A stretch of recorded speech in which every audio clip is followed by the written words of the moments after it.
For one day, San Diego fans enjoyed a mini convention for Paul Darrow, who played Avon on the BBC series Blake 7. After a question-and-answer session, Mr. Darrow emceed an auction to raise the funds necessary to return Blake 7 to local television. Paul Darrow enjoyed watching himself as much as the fans enjoyed watching him in a special showing of Aftermath, the first episode without the title character Blake.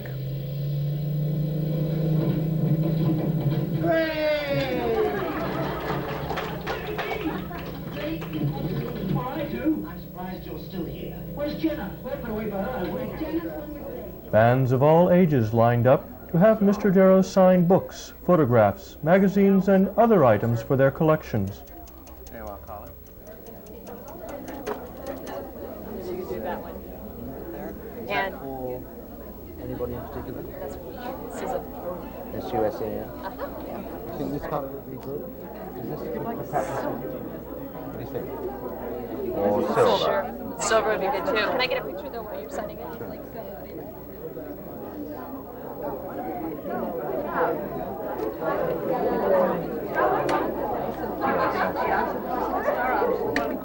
So then if you There we just are. get that one too. Great, thank you. Now, can you all hear me? Put it up a bit higher. Then I don't have to shout. Are you all here? Do you mean you're speaking for yourself or for the other people who are? Is everybody here who is going to be here? There are some people who are late. Or we were late. I apologize, we were a little late. We went to the Globe Theatre. Have any of you been there? In San Diego? How many of you are San Diegans? And how many of you have been to the Globe Theatre? Well, that's not bad. But those of you who haven't, shame on you. It was lovely, quite lovely. You are very lucky. You have marvelous facilities here. Anybody not able to hear me? No, good. This is coffee. It is my life's blood. So, some of you have come from far afield. Where? Los Angeles. City of the Angels. I can tell. Yes. And who's from Phoenix, Arizona? You are. I've never been to Arizona. Is it a wonderful place? Depends on the time of year. Ah. Yeah, I see. Reserved seats or reserved seats? But they're not here. I mean, I'm just vamping here, you realize, I mean, or do you want me to kick off? Go ahead. Oh, all right. So we are running a little late. It's my fault because I spent a long time in the Globe Theatre. There you go. I apologize. Anybody like to ask me anything? Oh, yes, this says here, a day with Paul Darrow. I think they charge you $5. For $2 you get 2 days with Paul Darrow. And for $5 you can get Michael Keating to take home. Yeah. Believe me. Yes. So we're a little late. So what we're going to do, presumably, is put everything back half an hour or so. It doesn't really matter. We're all here to have a nice time, and presumably we all will. And if we don't, I shall leave. Well, we will, won't we? It's a lovely day. The sun always shines on me. Except in England. Except in England, yes. But then that's home, so they feel they can treat me badly. All right, so what we have here is a question and answer session, which is what we are about to do, followed by a screening of the episode Aftermath, or Aftermath, in which I feature rather strongly, hence the choice of episode. Then there's an auction for the return of Blake 7. We're going to have to earn a lot of money for that. And then autographs, presumably mine. And then we go to dinner. Well, I do. And I'm going on a boat called the Reuben E. Lee. The Reuben E. Lee. Sort of kosher grits, you know. And then later on we have a reception, Blake 7 and other music videos, should be fun. And a Trivial Pursuit ship. I have been known to play the occasional game of Trivial Pursuit. I'm not very good at it. But if anybody does have the silver screen version and is sucker enough, I mean friendly enough to want to play me, I'm more than willing. Right. So, let us then begin. You will notice, I'll just finish this, there will be no smoking. Mr. Darrow, however, will be smoking. To all the children who are present, this is a very, very, very bad habit, and I wish I didn't do it, but I'm afraid I do. So don't start, and then you won't end up like me. Right, who would like to ask me something? You would, yes. Hello. Would I like to tell you about the book? Yes. It will be published, as far as I'm aware, in March 8, 1989 at $18.95. It will be available at all good bookstores, probably discounted, actually. It says in my contract, I read the small print, it says I get 17 cents a copy or something. It was no big deal. But then if they discount it, it goes down to about 5. So I am not exactly going to become a millionaire out of this. However, maybe in yen or lira, but not in dollars. It's a prequel to Blake 7. It follows the birth, or actually the conception of Avon. I start off with a real good sexy bit. And goes up to him being imprisoned on the ship, which is called the London, where he meets this big guy called Blake. But he doesn't know his name's Blake. And it ends with, the book ends with Avon sitting on the spaceship, and I don't know if you recall, but a lot of people seem to, that he looked at a piece of paper. And everybody asks me, what was it? Read the book and you'll find out. So that's what it is, really, and it's a family saga, you know, sort of dynasty in outer space. The prologue deals with his, as I say, conception. The first chapter proper deals with his father. I'm no fool, because if they make a movie, I couldn't play young Avon. William Shatner would want to do that. And so I've written a pretty good part for the father. And then it deals with his mother, the second chapter, and then the third chapter deals with someone else. And then the fourth chapter is when Avon is a mature man. No, if you ever considered him to be mature. And then he gets imprisoned and meets Blake. So that's basically the thing. And I'm rather pleased with it. It's a lot of fun to write, and there's a lot of action in it. Terry read it, Terry Nation, and said, Graham Greene, you ain't, but it's pretty good. So I have his approval. There you are. So I hope March, as far as I'm aware, in hardback, and then presumably the following Christmas, after this one, it will come out in paperback at $3.95, I think.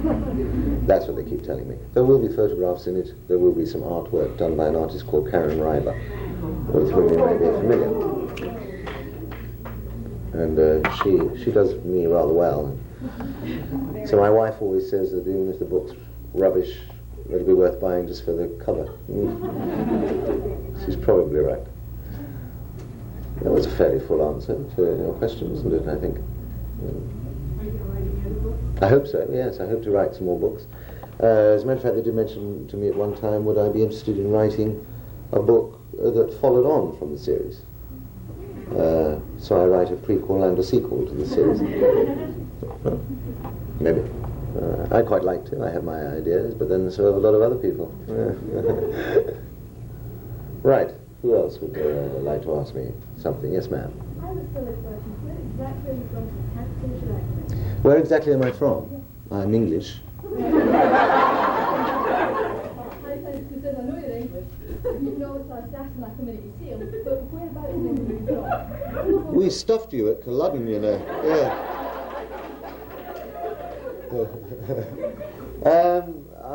I was born in Surrey. Which for the uninitiated is about 30 or so miles south of London. It's kind of Connecticut, isn't it, area. But my family, my father is from Liverpool, And my mother, sadly now dead, was from North Wales.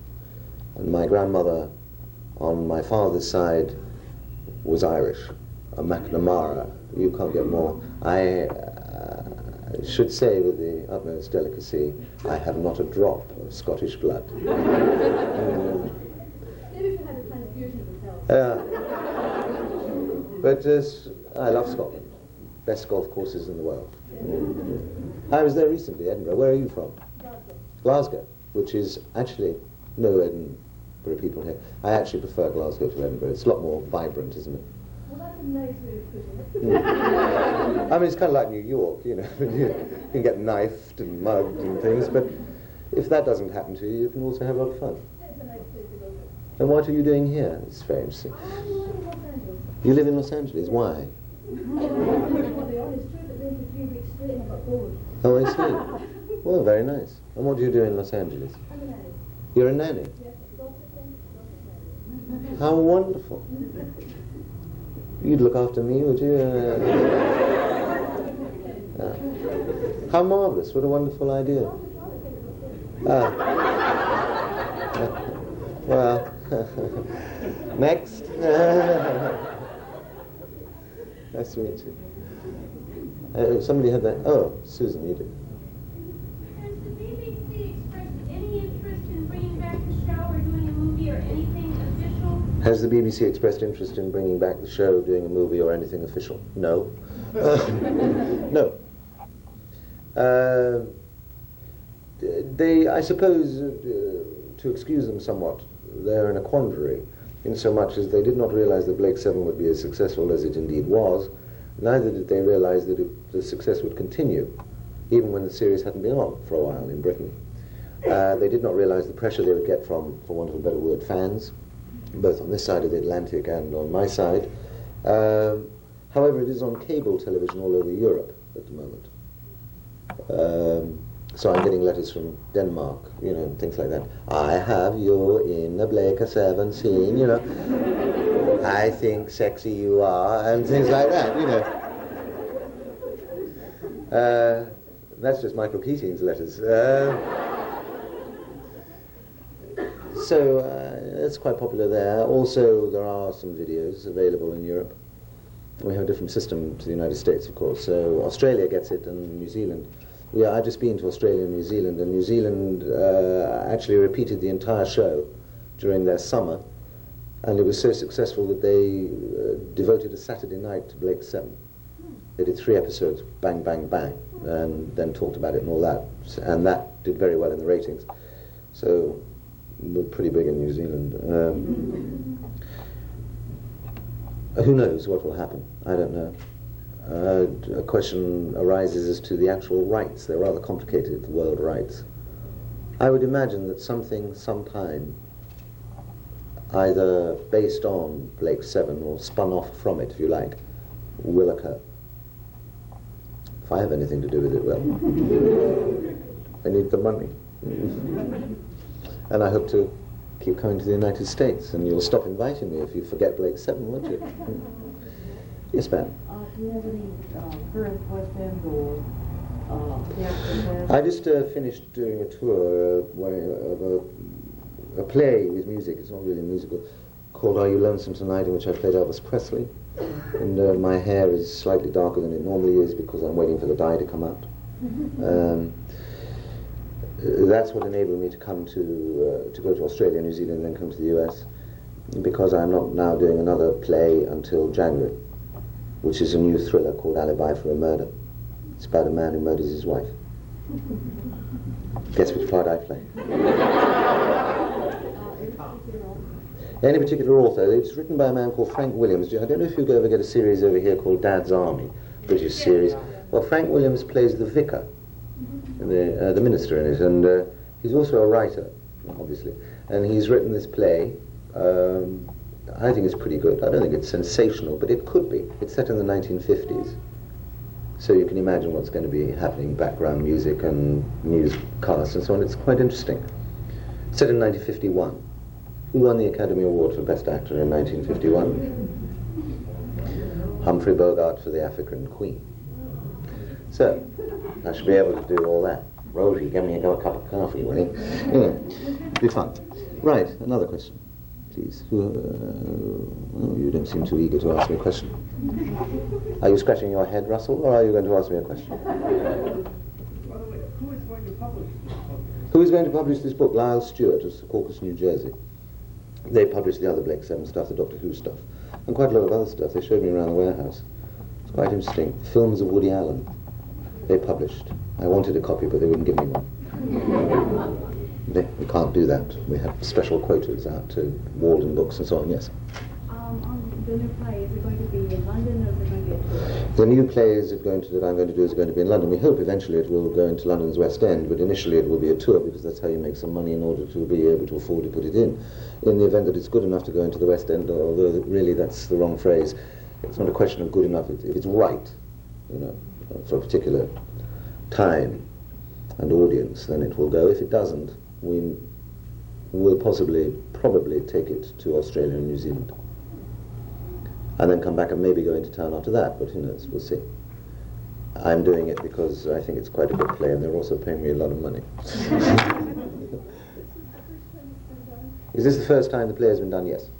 That's why I elected to do it. I was offered another play, but it was an older play. It will be very classy cast in this other play. It's an Agatha Christie.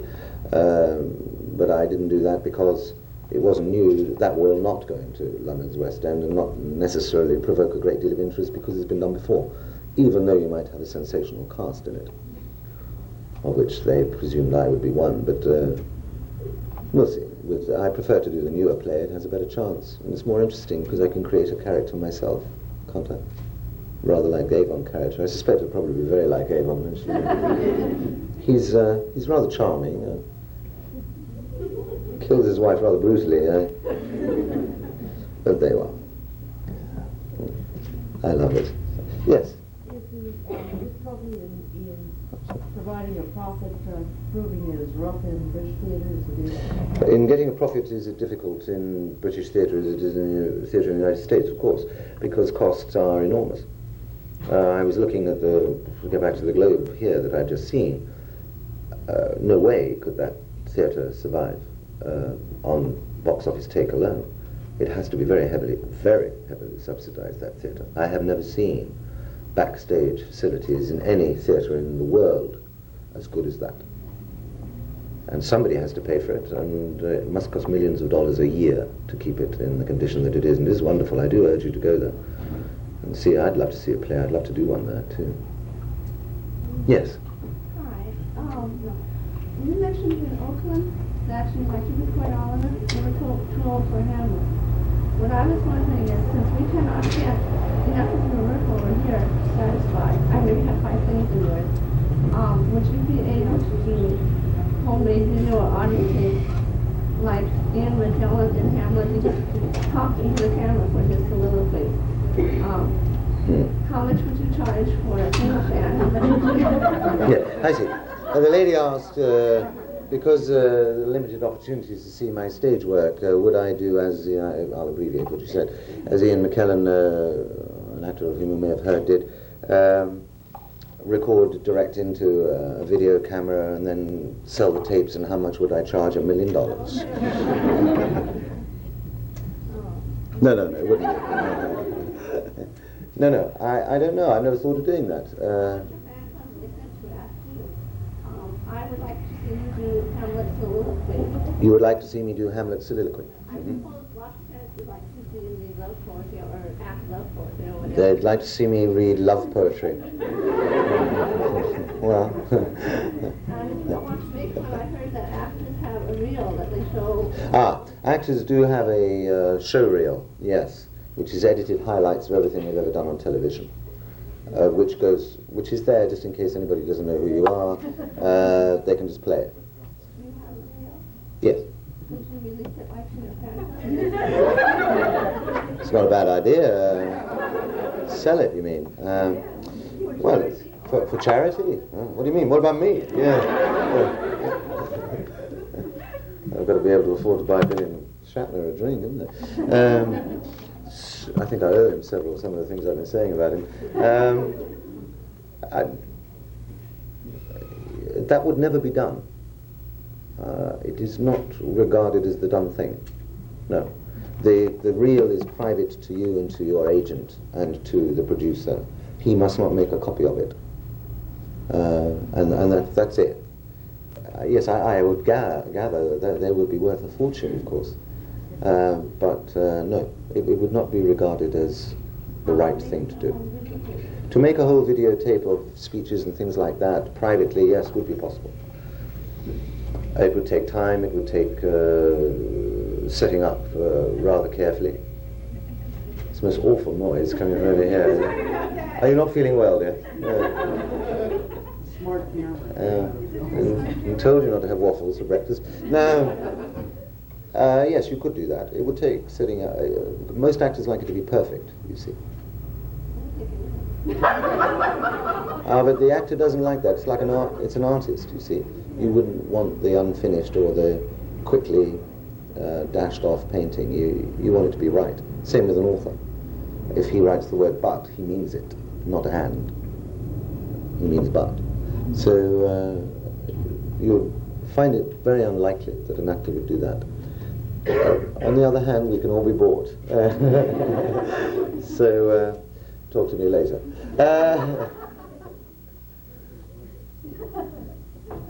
Yes, ma'am. I have a question for you again. Ah. What is your opinion of Section 28? Has it had any effect on the acting community, and do you think it's going to? Oh, what? Section 28. What's Section 28? It's the law that was just passed in Britain. The one Oh, about the videos. Oh, that you can only keep the video for 28 days. Is that what you're talking about? Oh, what are you talking about? Exactly, no. We don't call them, do we call them Section 28 in England? Don't do it. No, go on then. Tell us all what Section 28 is. Section 28 is the law which states local authorities may not do anything which promotes homosexuality in any way. They may not finance it. And it specifically mentions laws that several plays and such like would not be permitted to be performed. And I was wondering, does that affect the acting community much, or is it just basically a small group that would affect? Never heard of it. You notice you use the word promote homosexuality. I would kind of go along with that. I don't think it should be promoted.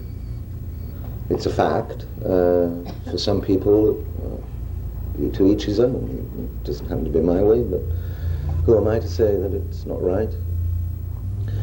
But to promote it, I would agree with that. I don't see that it would affect many plays, though. I wouldn't consider that plays necessarily promoted. Well, you see, that's what the man who proposed the law actually stated. Specifically ticked out. Oh, did it? Which plays? Well, he said that two people would be allowed to perform for Joe Orton and Oscar Wilde, but the majority of others would not. Which I thought was very... Joe Orton? You ever seen any Joe Orton plays? Yeah. Oh, really?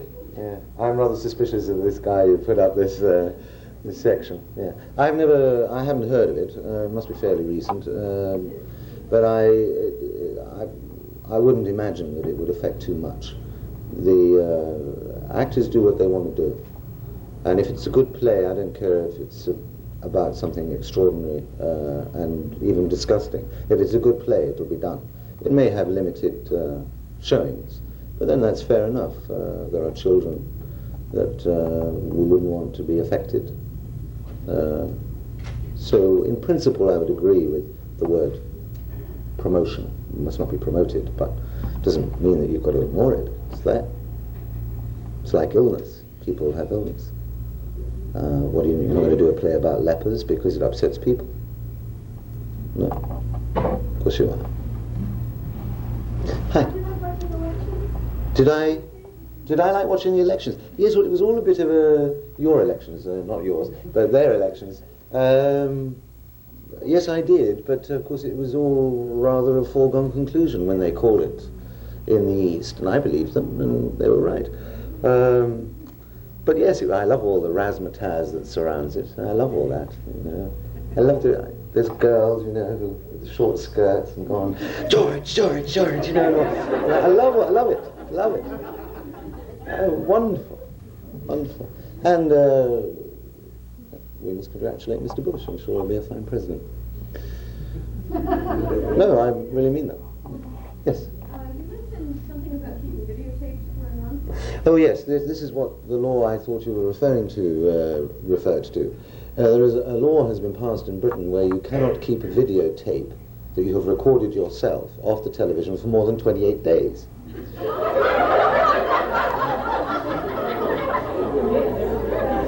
But it's unenforceable.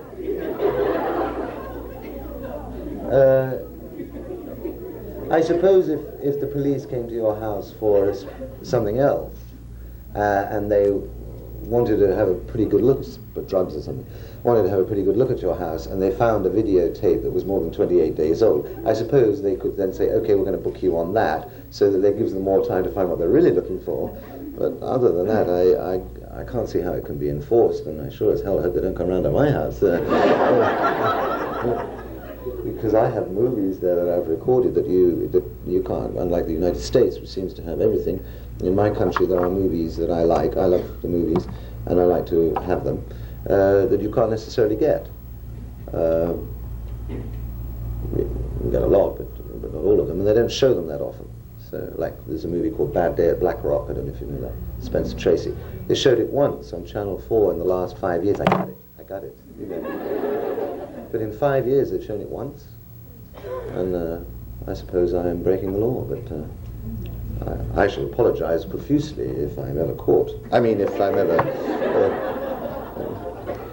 that case, we'll have to put 90% of the United States into long-term prison. Well, if that happened in the U.S., it wouldn't happen in the U.S., and I don't know how this came through. It was an old... We have some very old laws in Britain that have never been repealed, and if you twist it slightly, it means such and such. For example, you are not allowed to drive sheep through the city of London. Now, you may want to do that, but you're not allowed to unless you are a freeman of the city of London, in which case you can drive your sheep through.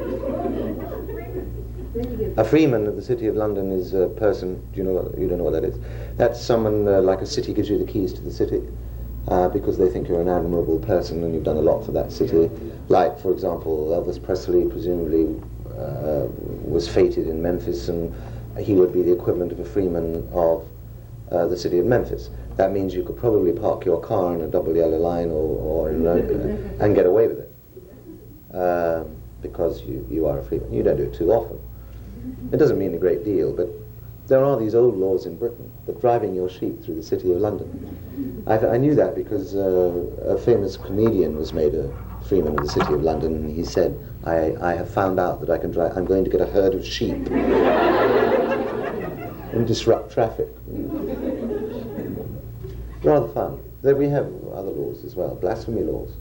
I don't know whether you have blasphemy laws here, but they still stand. They come from the 13th century. Ours aren't that old, but I understand we have a lot of weird laws. But it is amazing that somebody can invoke a law from the 13th century. Astonishing. Anyway, sorry, Bonnie, yes.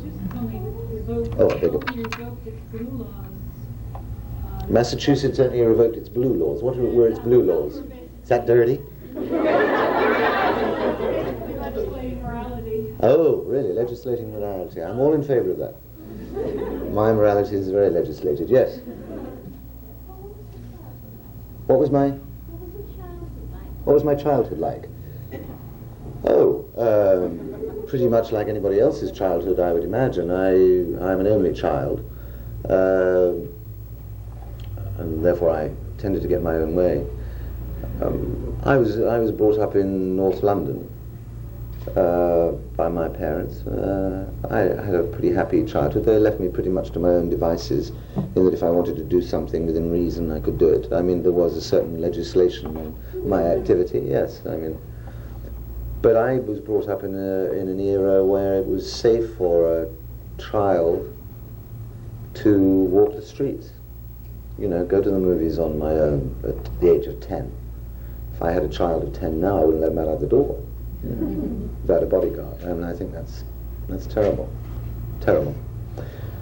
So I had a very happy childhood, yes, and I was allowed to do what I wanted to do, and to become an actor. My father passed out when I told him I wanted to be an actor. But there you are. Maybe he was right. I don't know. But he's very supportive and he enjoys everything I do. And so did my mother when she was alive. She did say to me, "I don't think you should trust that server, Len." Yes. But my father said, "Oh, I think she's rather nice." So pretty much an ordinary child. My father's a pharmacist, a druggist, I suppose you call that over here. And still is. He's 81. He still does the odd thing now and again to get some money to subsidise his pension so that he can afford to buy the luxuries of life. Other than that, I don't know what I can say about him. I read a lot, went to the movies, had a very good education. I went to an English public school, which is a private school, I think you would call it here. It was rather a good one. Maybe I should have gone to university. That's one thing I do regret. I didn't. I was very arrogant. I sat a mock exam once, and I came top. It was in history. And I turned around and I said, "Oh, I'm that good, I don't need to do the real one." No. Wrong. But there you are. What was your childhood like? Nice? Yes. So, should we have the gentleman? He hasn't had a question. Who are you a fan of? Who am I a fan of? I only admire one actor, and that's William Shatner.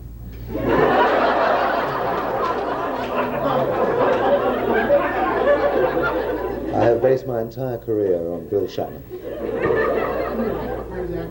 For his acting and his economic skill, yes.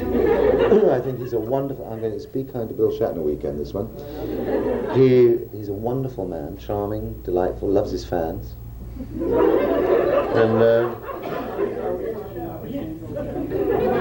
William Shatner, I mean, I think he probably does love his fans, actually. He just doesn't like them too close. No, to tell you the truth, who do I admire? Laurence Olivier, Marlon Brando, all very, very good actors. What I call dangerous actors. Actors who are prepared to take a risk. The greatest film actor probably was Spencer Tracy, I would imagine. He was immaculate. You could learn a lot from him. Even Richard Burton said when he married Elizabeth Taylor, he's a very fine actor though he was, he said, "I learned a lot from Elizabeth." You know. And indeed, how right he was. He did learn a lot from her because she was a consummate actress on screen. Whether she'd be any good in the theatre, I wouldn't know. Apparently she wasn't too hot. But can't have everything. Why not? Why not? Actually, this lady had a question, then I'll come to you again.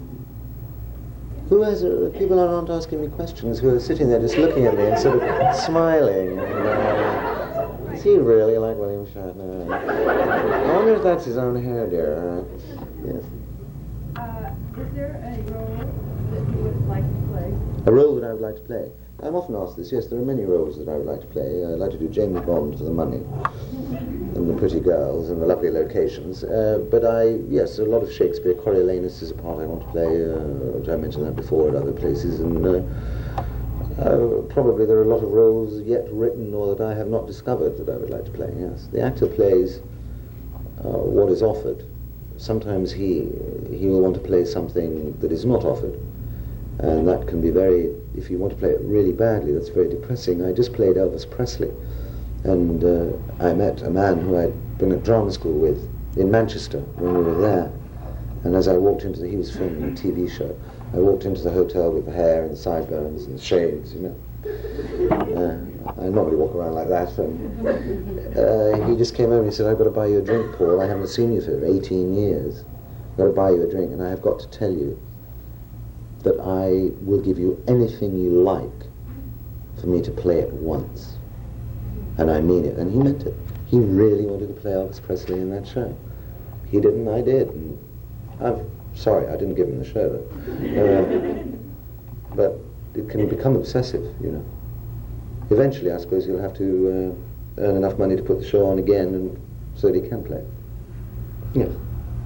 About 20 years ago, John Field restored Ages of Man series. Mm-hmm. Series breeding. Yes, I saw it. Yeah. Have you considered doing something like that? Doing a one-man show, yes. Yes. Yes, I have. Not a bad idea, actually. It's cheap. Question of subject matter. I was looking at the work of Anthony Hope Hawkins, who wrote The Prisoner of Zenda. He also wrote something called the Dolly Dialogues, very Oscar Wilde. I'm looking into that. That could be turned into a one-man show. He was a British ambassador in the late 19th century, and he created this Ruritanian ideal, or idiom. He's very witty, and you could do a little bit of The Prisoner of Zenda, a little bit of Hensau, and so on, which would be quite fun. Where can I buy tickets? Where can you buy tickets?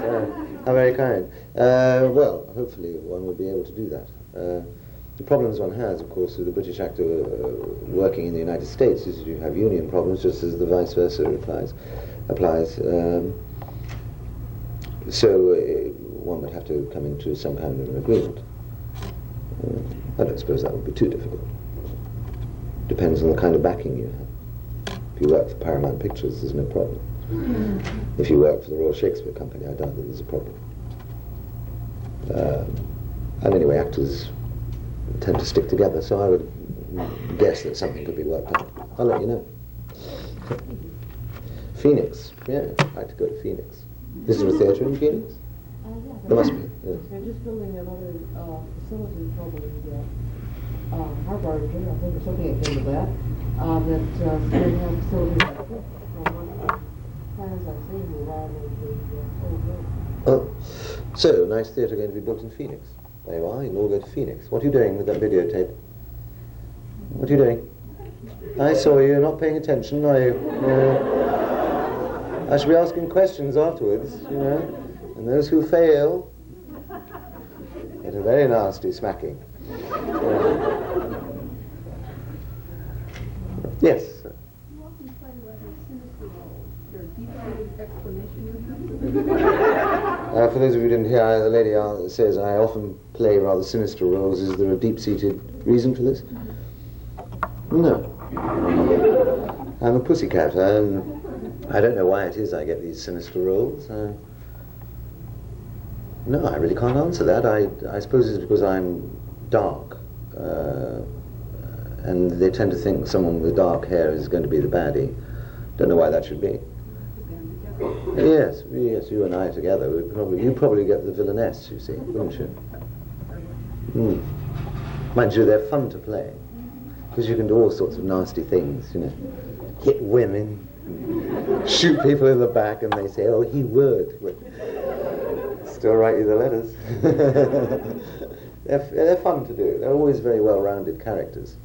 For example, the devil is always a more interesting part, isn't he? And also he gets a certain amount of sympathy because you know he's going to lose. Hopefully. Yes? I noticed that here we have 22 to 26 episodes per season, and in England it seems they only have about 13. Is the reason that it takes longer to film an episode? Why the discrepancy in the number of episodes that are shown at a particular time? 13 is a quarter of a year. 52 weeks in the year, so it fills a season. So if it's the spring season, it's 13 weeks of the spring, summer, and so on. That's why it's always 13 weeks. When it's sold, they can show it any which way. But that's why Blake 7 was restricted to 13 episodes per season, because it was a season. So you have actually 4 seasons per year? There are 4 seasons in Britain per year, yes. There's some, no, I mean, in television terms, yes. And of course the weakest is the summer season. You have 4 different series per year? No. What they will do is they will say, okay, the spring season will be in this slot, Blake 7. The summer season in that slot will probably be repeats, or something that's really cheap because summer season they don't get the ratings. The autumn season will be the big blockbuster series running up to Christmas. And then you go into the winter and so on.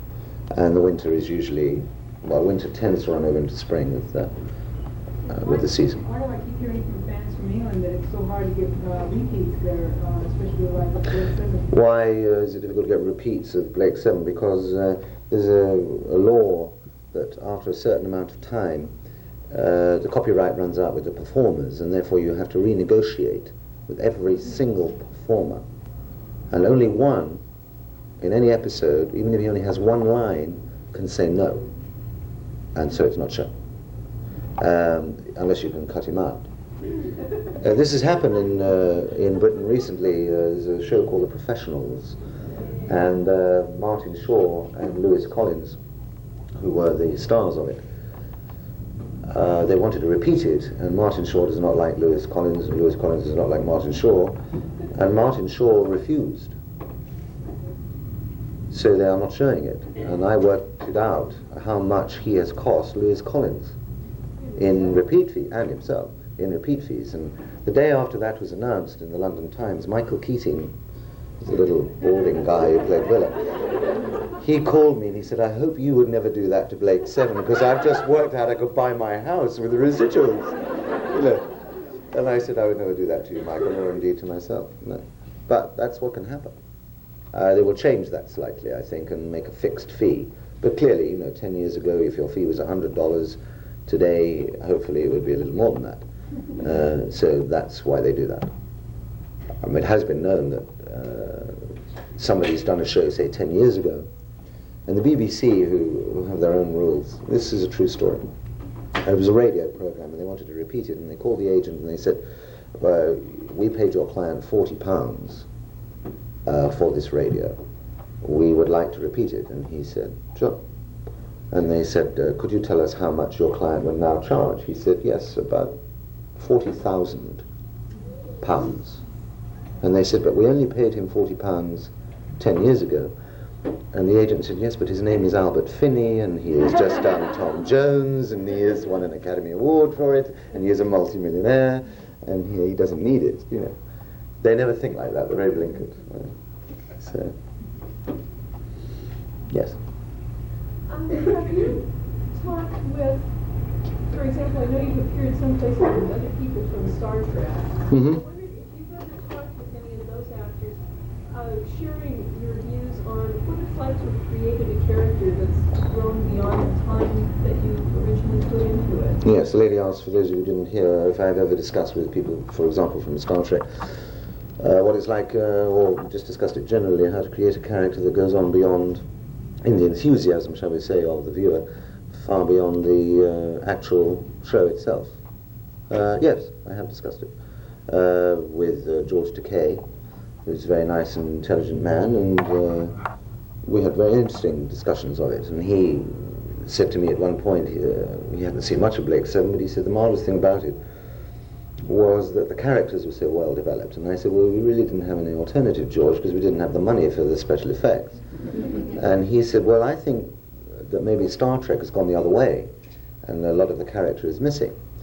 But he said, hopefully Leonard Nimoy would put an end to that, being an actor who was now becoming a director.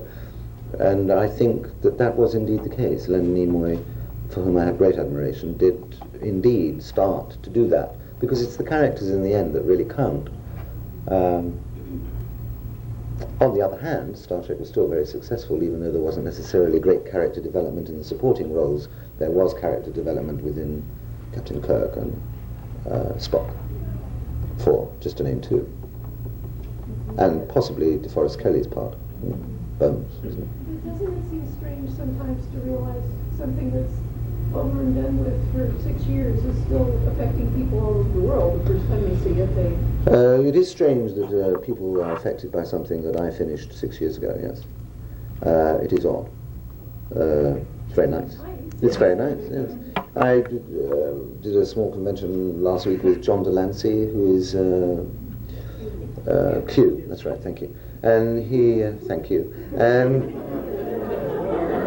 we were sitting signing autographs together, and we had a little chat, and he just said, this is amazing. He said, I don't know anything about your show. Do you know anything about the one I did? And I said, well, I haven't seen it, but I've heard of it, yes. And he said, I find this extraordinary, that I'm sitting here and people want my autograph and that, don't you? And I said, yes, I do, but don't knock it, it's fun, you know. And he said, yes, it is, and everybody seems very nice. And I said, well, they are. You get a few weirdos sometimes, don't you? But then you do it in all walks of life. And but I said, most people are very kind, very pleasant, and do anything for you. You know, you want a beer, someone will get it for you. So he said, yes, well, I really rather enjoy them.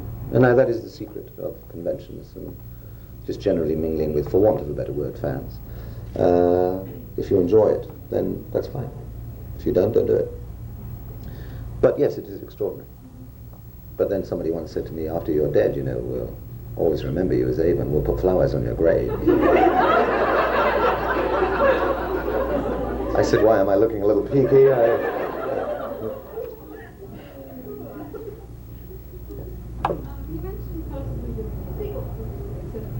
If you've thought about it yet, who lives?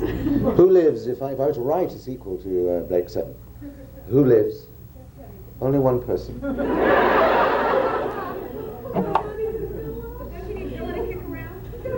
I'll find someone else. Yeah.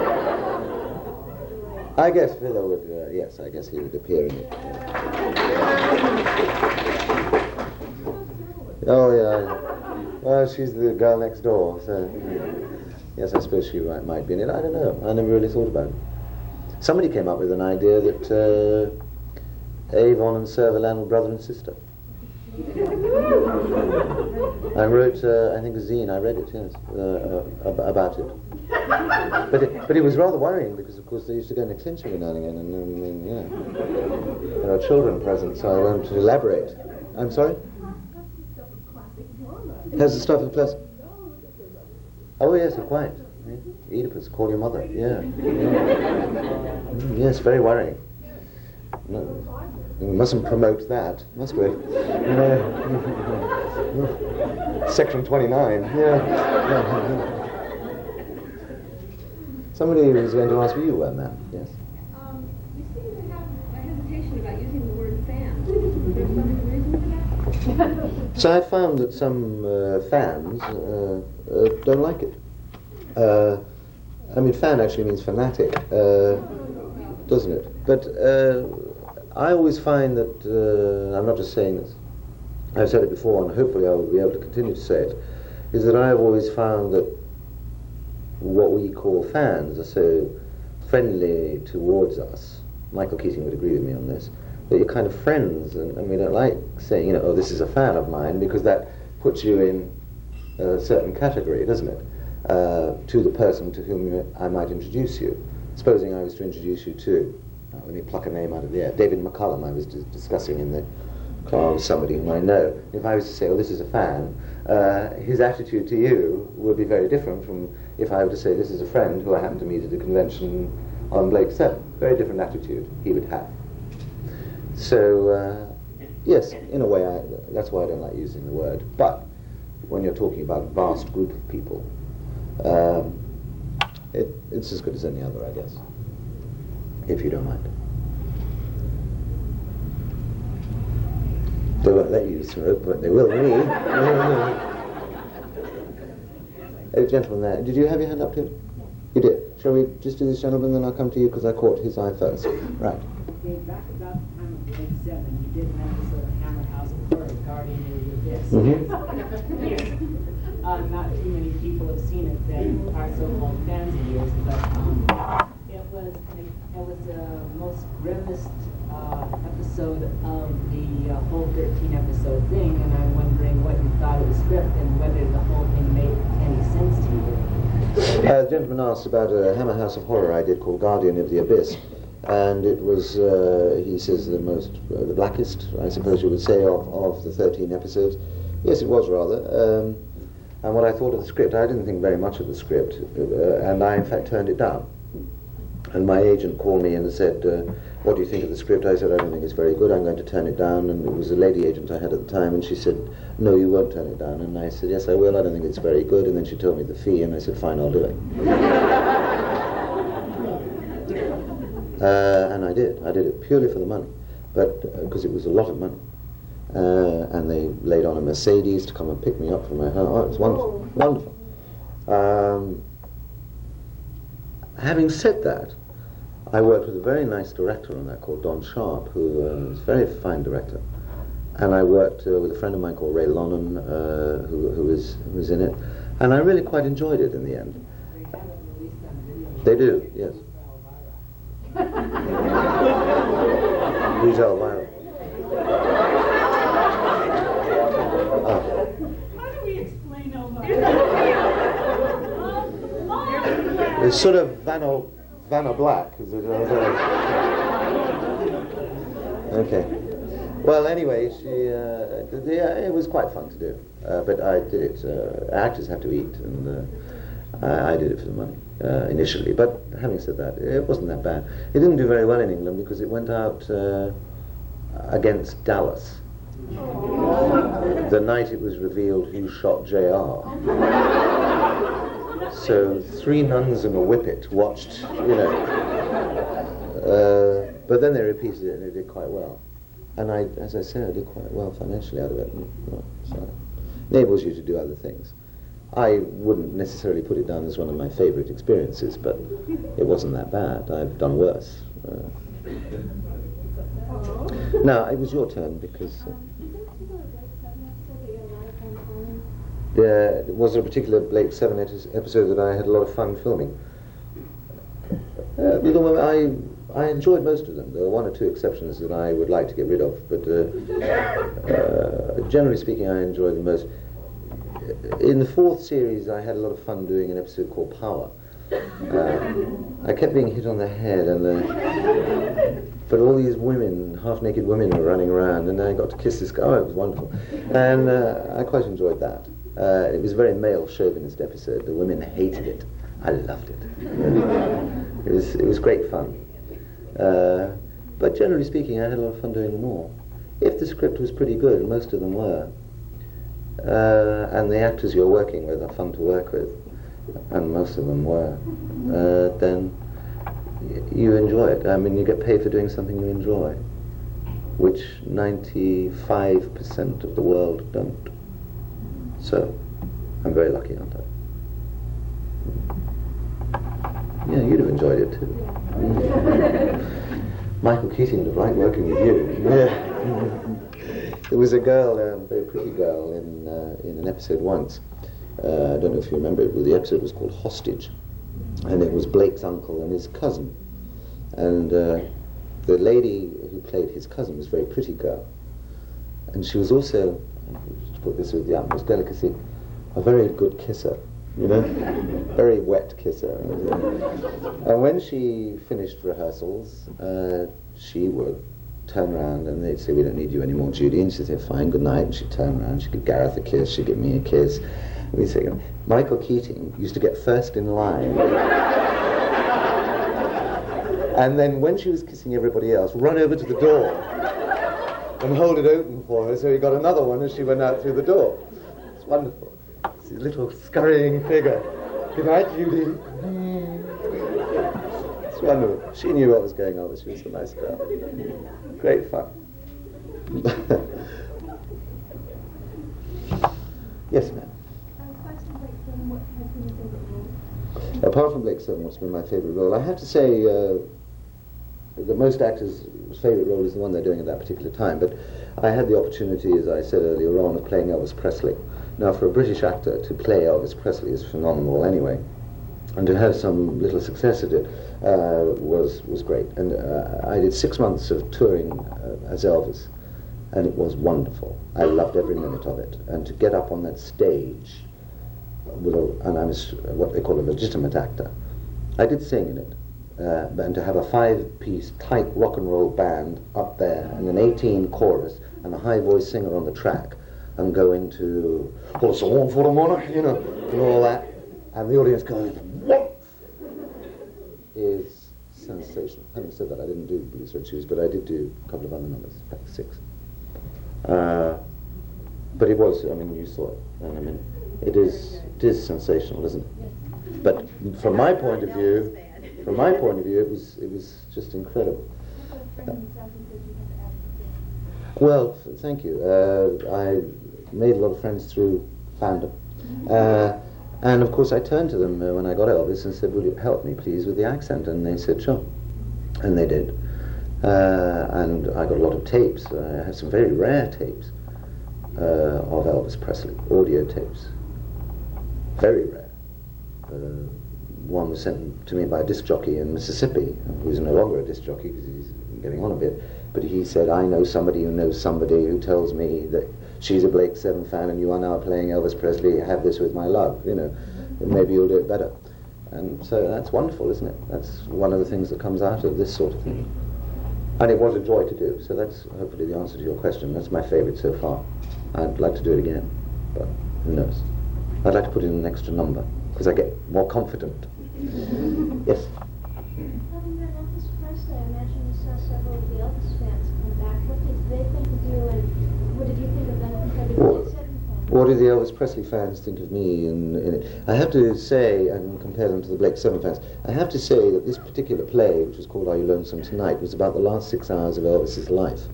So it was not, shall we say, without warts, this piece. It was not a eulogy.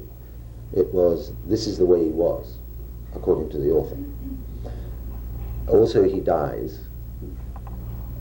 He is shown taking drugs, prescribed drugs, I emphasize that, but nonetheless, he took them. That is a fact. We know he did that.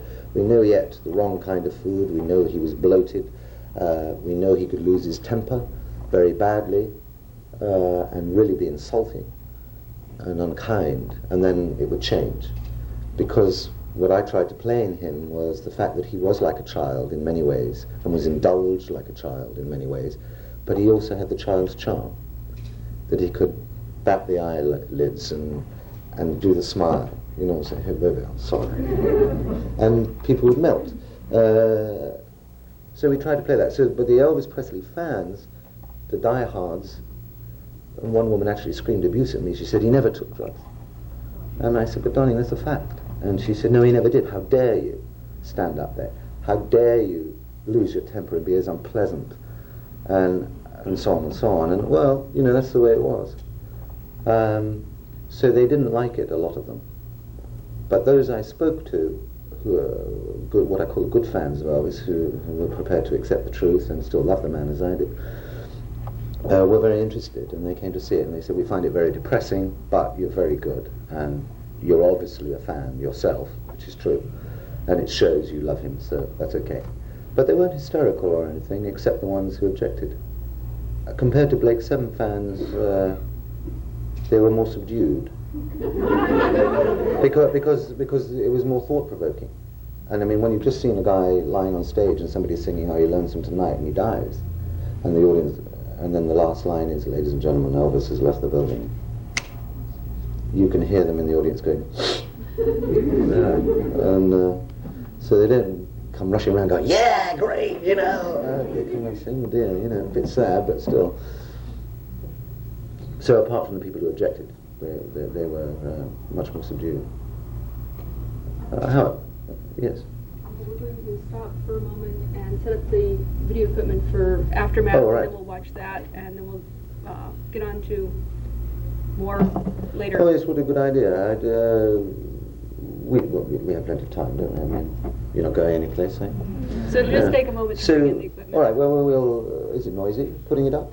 Not terribly. Or shall we continue with this until that's set up, and then we're going to watch an episode if you want to. It's a rather lovely day, perhaps shouldn't I know it quite well. It's Aftermath. I get the kids Jack in that. This is quite a fun episode if you haven't seen it. Has anybody not seen it? You haven't? You haven't seen it? Oh, well, everybody else has, huh? But you'd like to see it again? Of course you would, yes, of course you would. Right.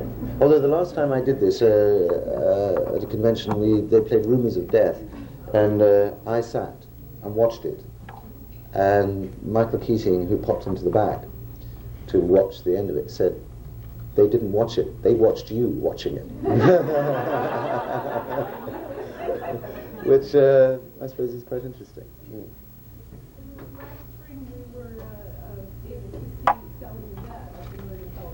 Well, never mind. Yes, We got to watch her watching some music videos, and she was sort of sinking lower and lower in her chair as she was standing in bed watching, this is for those who can't hear, watching herself on music videos. Have any of you seen music videos? Yeah. Well, not everybody has, and you have some here, I think, don't you? Which we're going to show this evening, which would be fun. I love them. I think they're great. She got quite a kick out of seeing from Aftermath where you just sort of like, yeah. she said, oh, I didn't think she'd seen that. No, perhaps she hadn't. No, of course she wasn't. No, we got rid of her.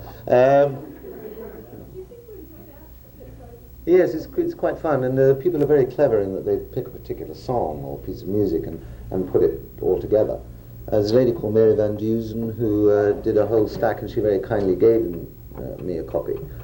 It's not a brilliant copy because it was on your system and then copied onto mine, but it's nonetheless quite entertaining, and she actually asked me to suggest a couple of songs for Avon, and I don't know if you've seen it. I suggested Suspicion and Trouble, both Elvis Presley, and she also kissing all the girls, and every time you kiss me, I'm still not certain that you love me, you know, that, and then he's going around killing people, and if you're looking for trouble, you came to the right place,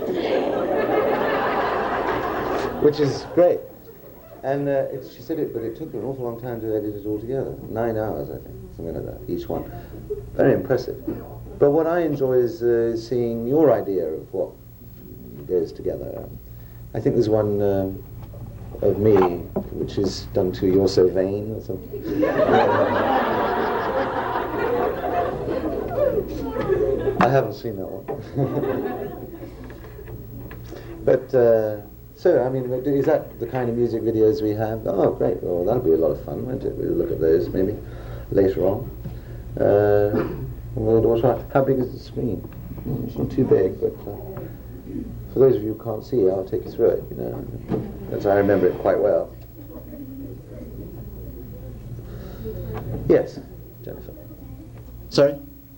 Do I have a middle name? Yes, I do.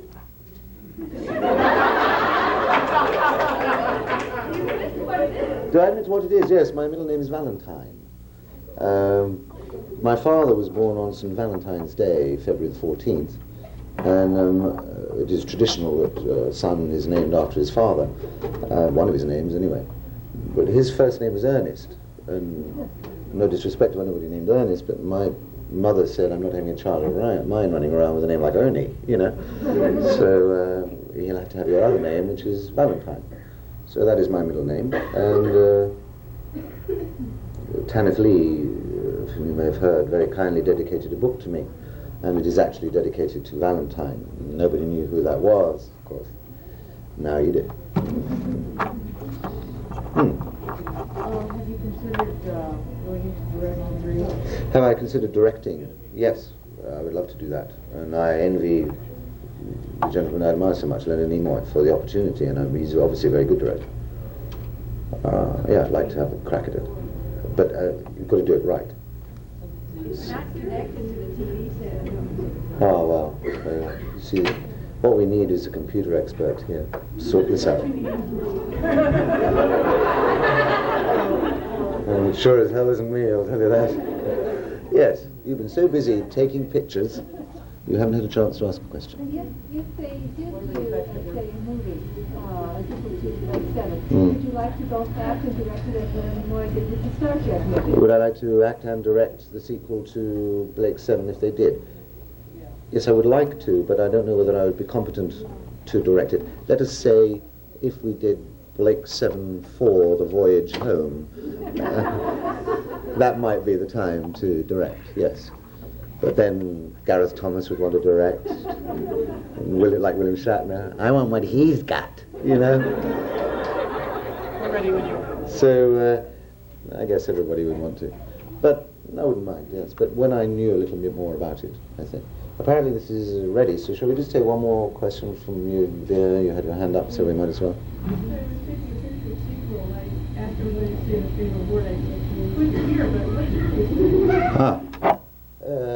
Joy was taking pictures yesterday. I would like to say thank you, by the way, to Jeannie and to Pearl, who have kindly organized this. And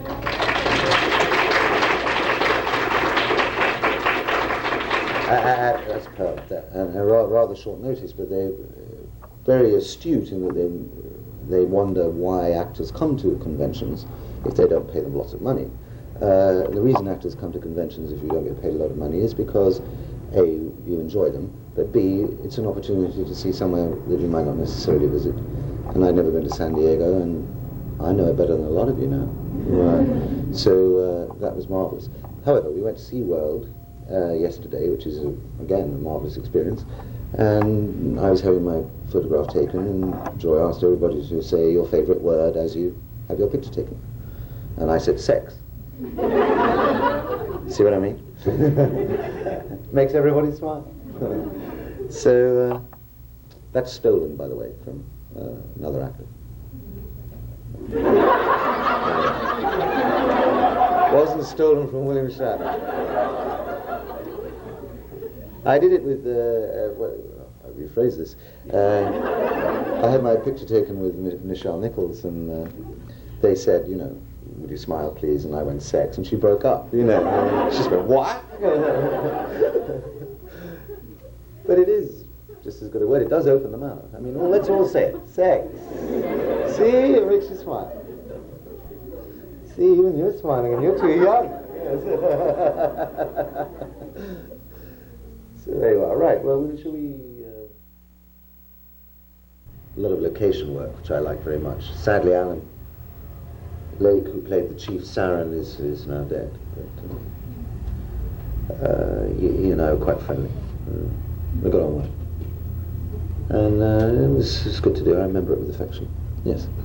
In the outdoor scenes, you see you and some of the men seem to have many layers of clothing going on. The women seem to have very little. Were you warm or were they cold? I was warm because it was in summer, and so the girls were quite cool. But we were a bit warm. The boys who played the Sarans were, because they had wigs and everything, and helmets. They were hot. But that was a very comfortable outfit that I wore. It's just serge trousers and the boots, and then a t-shirt underneath, and it's a polo neck t-shirt, and that's it. Oh, and the grey thing. That was all right. Fairly comfortable. Like and black band. You like the black sort of top with a yes. That was quite nice. That was easy to move in. So they wanted to just show a difference and so on. And it was good to do, and I had a lot to do with Jackie in that, which I enjoyed because she's so good. I mean, apart from the fact she's quite a nice girl. Yeah, again. Okay. Throwing Jackie onto the floor. Where was she actually? Was there a nice pad there? No. Where did she actually fall? Hit the floor. Yeah. Originally, the director was Via Lorimer, who gets rather embarrassed in love scenes and things. He said, "I've got this great idea for this scene.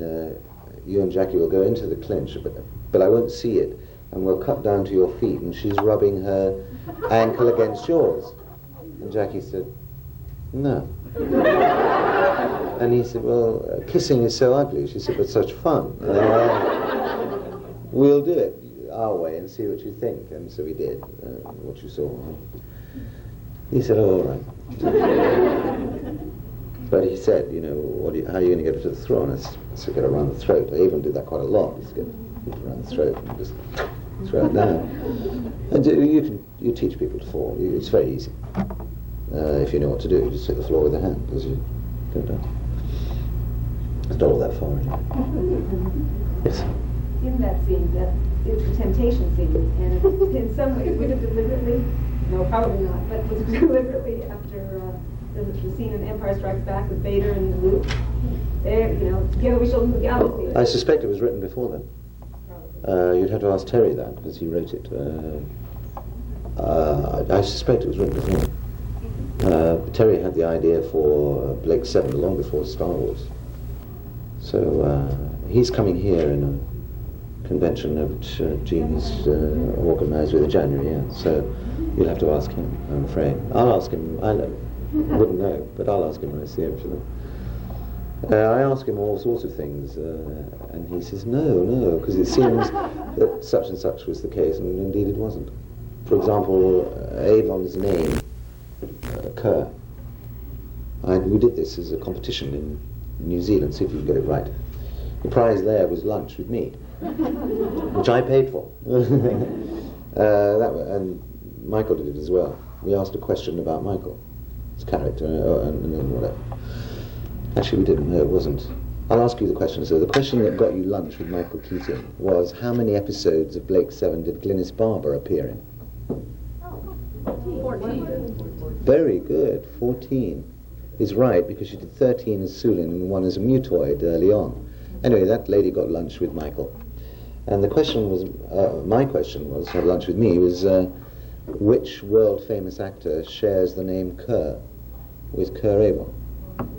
Laurence Kerr Olivier is correct. The first guy who got up said Ronald Reagan. And I felt like giving him the prize. But yes, nobody knew except this one person. It's Laurence Olivier, yes. And when I saw Terry, I said, actually, did you get the name Kerr from Larry? And he said, no, I never knew that was his middle name. So he just said I plucked it out of the air, as it were. So it's interesting. Anyway, there you are. Not many people know that, as Michael Caine would say, but you do. So what's the plan? Plan B? Why not? It's the only one we got. Shall I just keep? Yes, right. Anybody else want to ask me anything? Anything about that episode that interests you? Oh, yes, I can turn that up. Isn't that good? I wish I had those officially. I used to wear throat mics for the singing when I did Elvis. And sometimes they went down. And if you're doing a play and you go into a number, that's okay. They just switch the throat mic on, and because the band is so powerful that you wouldn't be heard.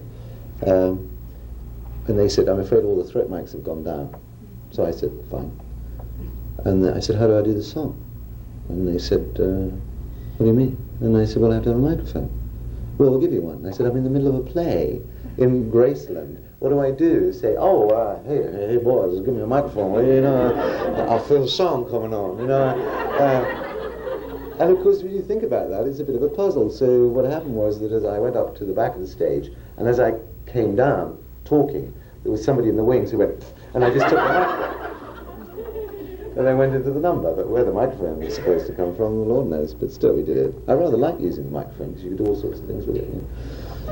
But there you go. That happened. Sorry, what did you want to say, Paul? We're going to take a short break while we move the auction items over here. All right. Somebody has to leave early? Who has to leave early? Yes, in the back. The lady at the back. Right, well, I'll do that for her. And then we'll have this little auction, which I will conduct, because I love doing things like that. And then I'll sign some autographs if you want that done. And then there's a dinner break. And then there's this reception, which is sort of do what you like.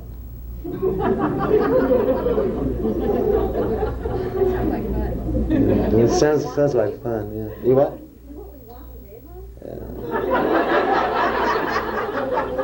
Nancy, I'll be dead in a week. Yeah.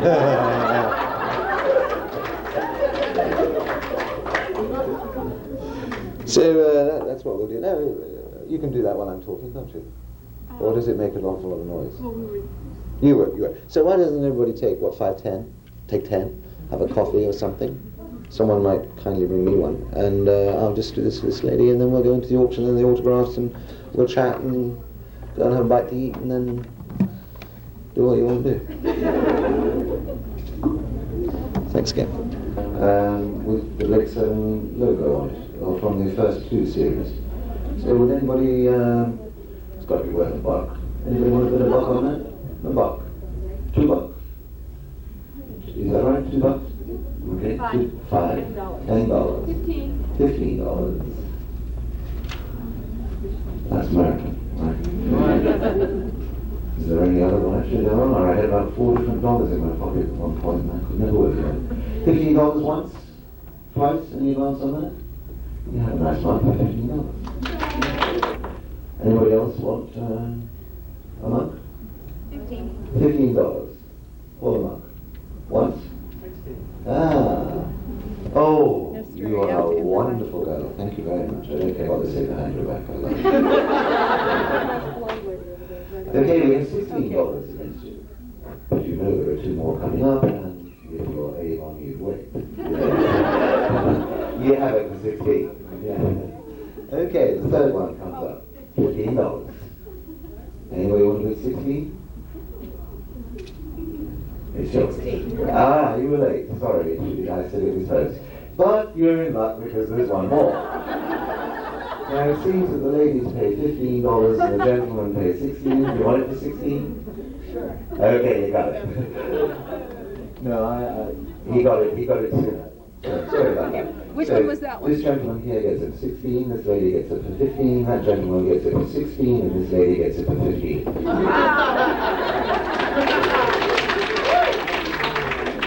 According to my calculations, that's $62, which is very nice. And you don't mind paying extra bucks. All right, this is a very... Oh, I've seen these before. They're lovely. Mirrors with Star Wars. Thank you.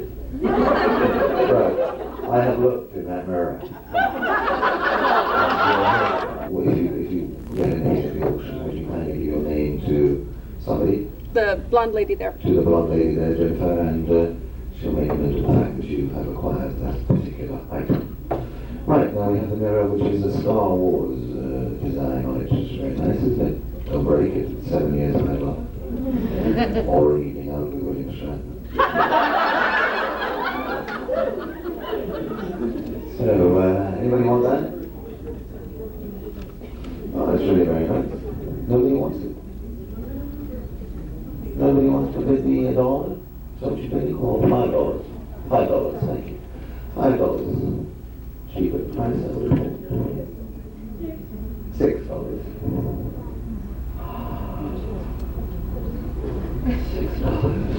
$7.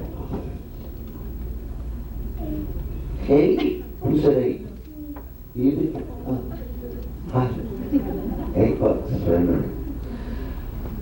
Nobody wants to pay more than $8. Okay. $8 once, twice. You're very fortunate you have that for $8, which is... What's her name? Please give your name to Jennifer, who is here. We thought you could autograph these after they sold. You thought I could autograph these after... Yeah, because they come Yes, out I'll very easy. autograph it. Hey, girl, entertainment for women. 10 of the best resorts to meet men. San Diego. Right. There aren't all those things. There only it's quite a nice frame, and it's a picture of William Shatner's favourite actor. So $10. 12. 15. 20. $22. I want you to be friends after this. 25. $25. Are there any more of these? Is this the only one? That's the only one of that one we have here. Oh, the other one has a gun. Mm-hmm. Yes. The $25 from the lady on my right. Once, twice. $25 you get. Which is also paid entertainment for women. And this has me with a gun. It's not an uncommon photograph. It's uncommon with Playgirl. So 15? You're good. Right. $15. $20. Last one was 25. 25, thank you. $30. Ah, we like guns.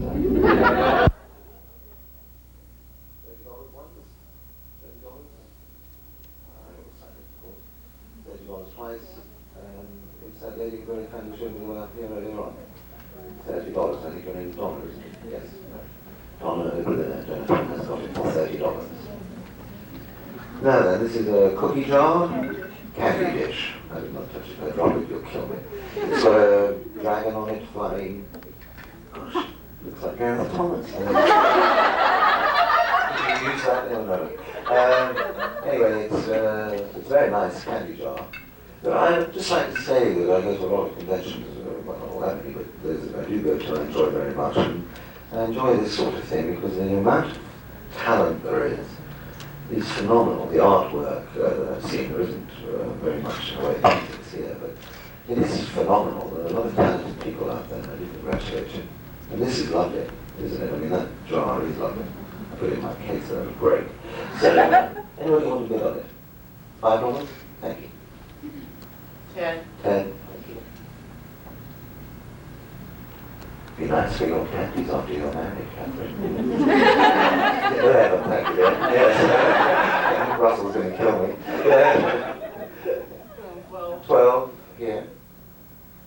Anybody want to go to Darrow Thomas's number 13? Nobody wants to go to 13? Anybody? 13, thank you.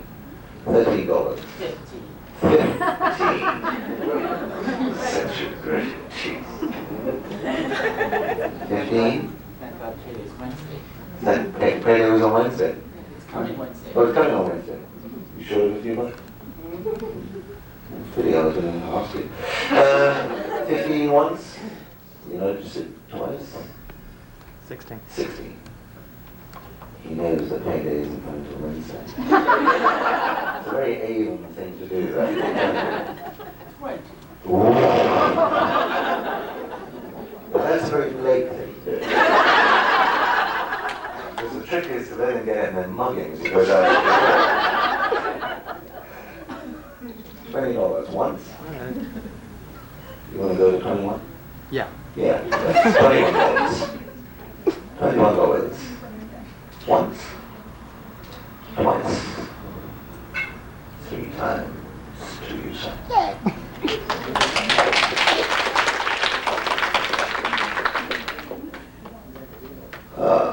Another treasured possession. This is a picture of me again. I don't think it's uncommon, but it's quite a... It's a color Xerox, rather. But it's in a nice frame, which I'm breaking. Again, it will slide out and I will sign it if you wish. Whatever name you wish. Chapman, I'm not fussy. And anyway, does anybody want that? How much? 10 cents or $10? No, of course. And I used to auction things which have Michael Keating's picture. And very rarely gets above a quarter. You know? And Michael will sign anything. Michael will sign anything, quite right, yes. Except a check. He took me out to dinner once. I felt very sorry for the moth in his wallet. Anyway, $10 and he's strongly like that. Nobody wants to outbid her? $11. Actually, have you consulted with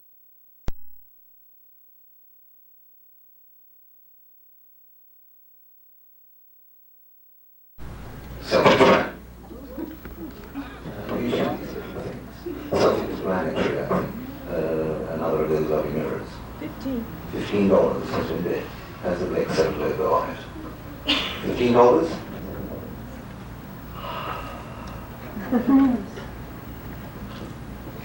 Once, twice, $16. $17. 17 is bid. 17. I'll look at it. You don't know. The imprint. I remember somebody had an idea of doing pillows with my face on it. I thought that was brilliant. And I think she's working on making them. But go to bed with Avon. What alarmed me is the 3 fellas at the back made the first picture.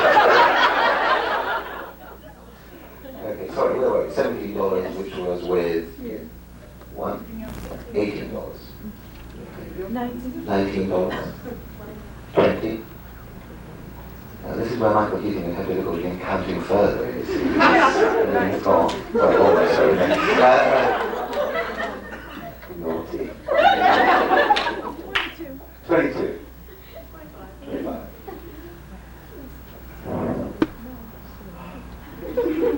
Fine. Once. Twice. 3 times a day. This is a book called Scorpio Attack by Trevor Hoyle. It's rubbish. No, it's not.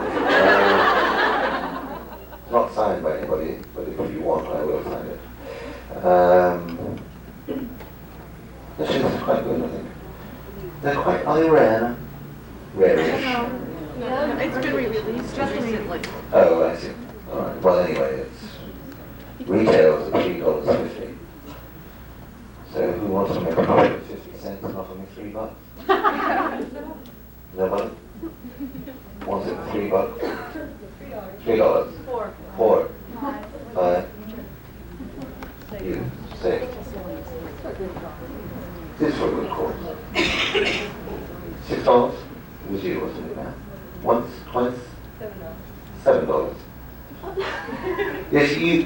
you formed the word, but I thought, you're brilliant, through your voice.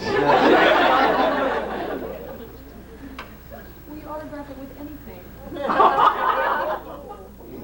you write anything I ask if it's under, say, 25 words?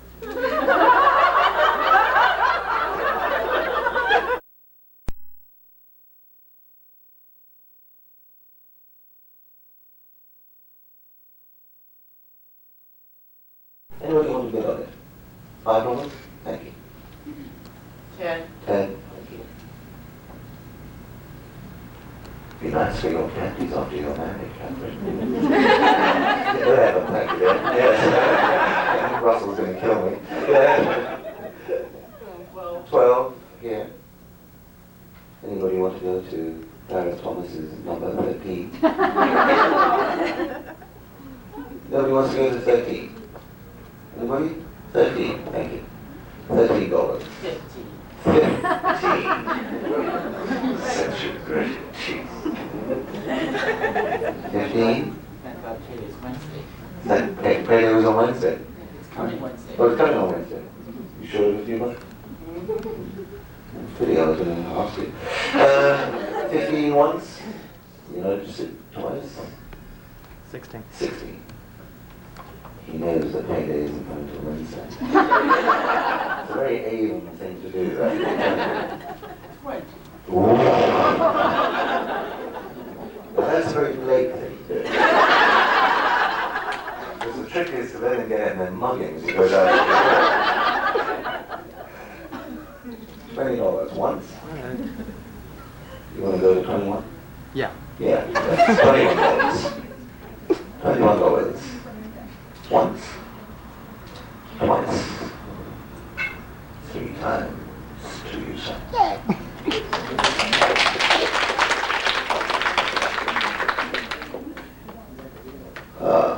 Another treasured possession. This is a picture of me again. I don't think it's uncommon, but it's quite a... It's a color Xerox, rather. But it's in a nice frame, which I'm breaking. Again, it will slide out and I will sign it if you wish. Whatever name you wish. Well, Chapman, I'm not fussy. And anyway, does anybody want that? How much? 10 cents or $10? Of course. And I used to auction things which have Michael Keating's picture. And very rarely gets above a quarter. You know? And Michael will sign anything. Michael will sign anything, quite right, yes. Except a check. He took me out to dinner once. I felt very sorry for the moth in his wallet. Anyway, $10 and he's showing me that. Nobody wants to outbid her? $11. Actually, have you consulted with Russell on this? Get to $12 if you get me as well. You know? $12.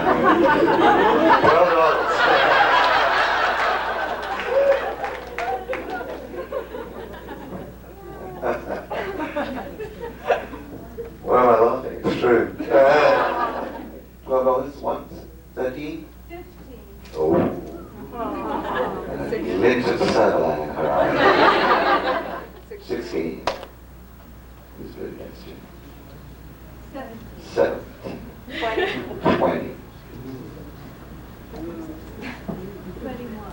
21. 22, you want to go to my age now? 23. 25. Against you. 26. This is dollars US. No? $26. Anything else?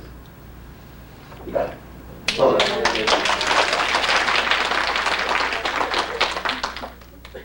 Anything, what's next?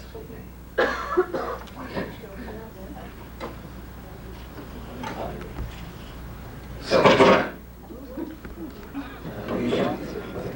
Self-explanatory, I think. Another of those lovely mirrors. $15 has been bid. Has the Blake 7 logo on it. $15?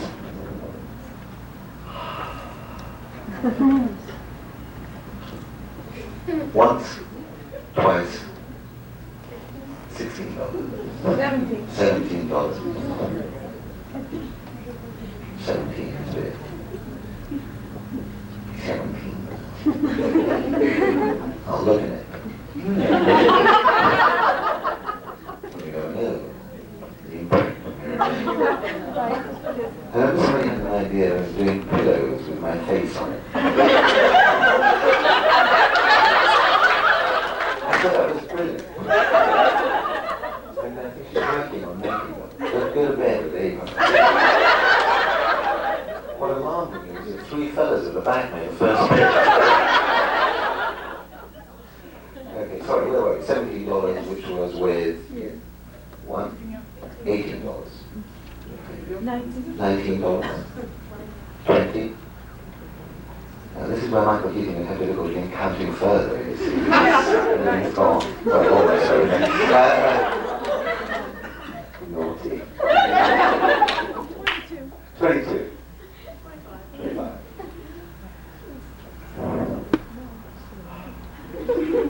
Fine. Once. Twice. 3 times a day.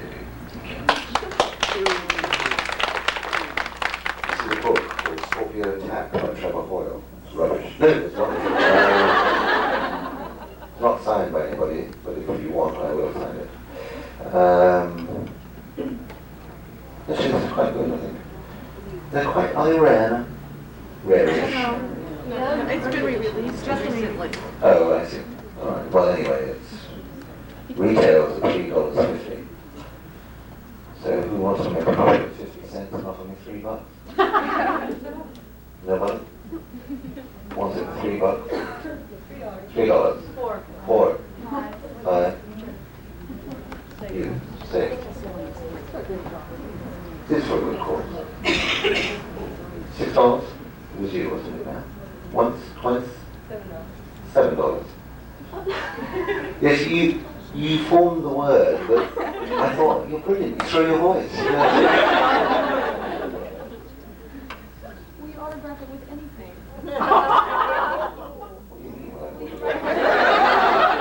Anything I ask, if it's under, say, 25 words.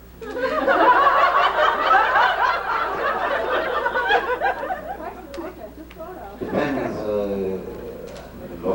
not rude. Not rude. That's why. 10. Fine. $10. Once, twice, I'm not going to be going to get it because I want to know what you want to do. And you did, $10. Thank you. I'll do it from the back. Next.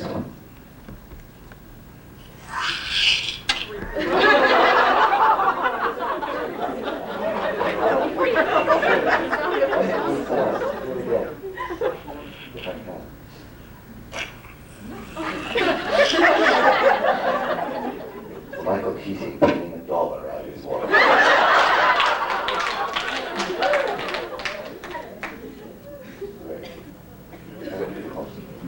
I need something to search.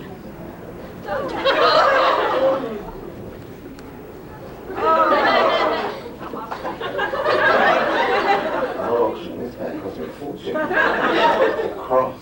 I remember the first time I ever attended any of these auctions, Terry Nation had a rather nice tie on. Somebody bid on it. And he leaned over to me and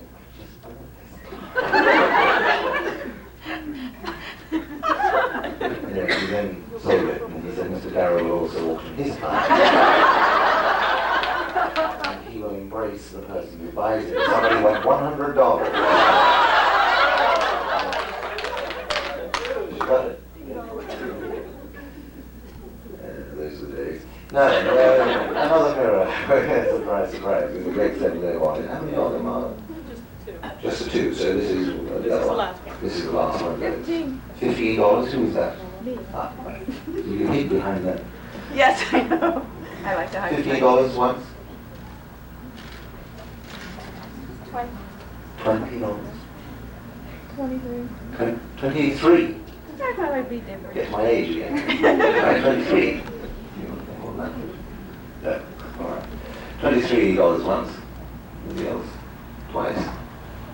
But you have it. Thank you.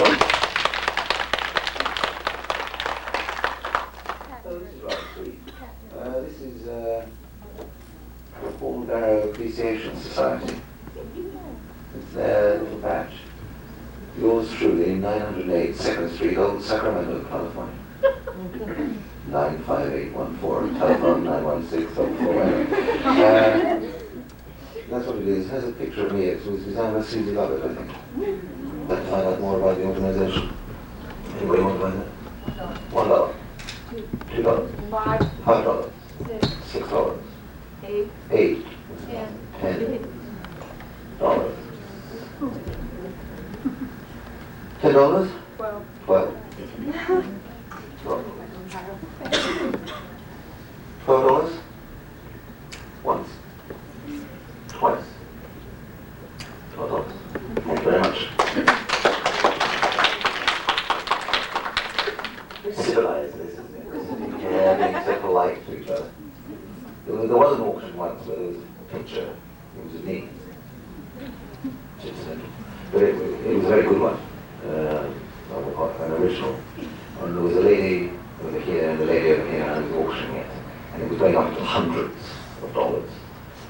And this lady went sort of 600, and she went 800. And I said, I do hope we're going to be friends after this. And she said, no way. She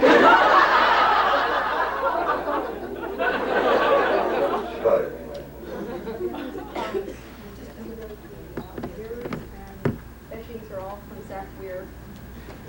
We could have said it. The mirrors and etchings are all from Zach Weir. I arranged for the Playgirl covers. These have been, the Scorpio pack was donated by Sandy Lyons, and these are from Bonnie Beatty. Oh, These are the dirty ones, Bonnie. These were taken at a convention in Chicago called Scorpio a few years ago. And Jacqueline Pierce and myself lying on a table. She's smiling. There's a picture of me seated looking at, I think, Michael Keating. I can't see who it is. I don't know. The watch looks rather too expensive for him. Anyway, it's me looking at him as if he's an idiot. So it may very well be Michael Keating. And then there's a picture of me with Miss Vitti, who is a native of Los Angeles. And she is lying on the floor and I'm lying on top of her. Her skirt is riding up. I noticed that. You sold the negative, didn't you? Anyway, it's a fun picture.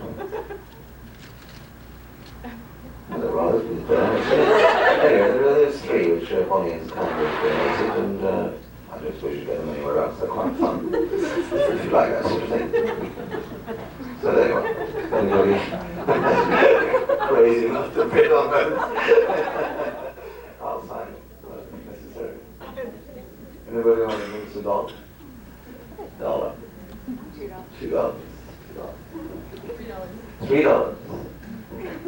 $1 each, fair enough. What did they cost to print? Not $1. So it's a profit. $3 once. $4. $5. Okay. $5. Did you say 6 or 6? 6. Take your pick. $6? You're kidding. 7 maybe. No, $6. 7. Who's it? Lady over there. $7 once, twice. $8. $8. Anybody else want to do $9? They're out to get you, aren't they? $9. You have over there on the left. $3 each. It's not bad. Once. $10. Okay.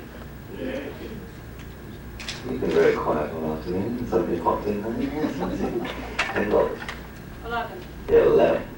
12. $12. 13. $13.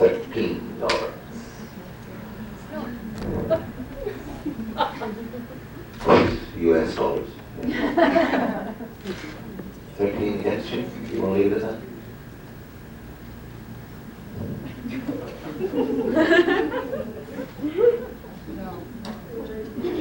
You mean no, you don't want to leave it at that, or no, you don't want it?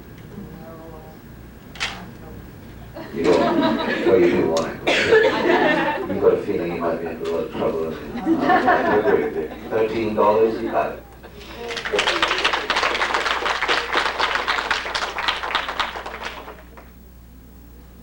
Mirrors.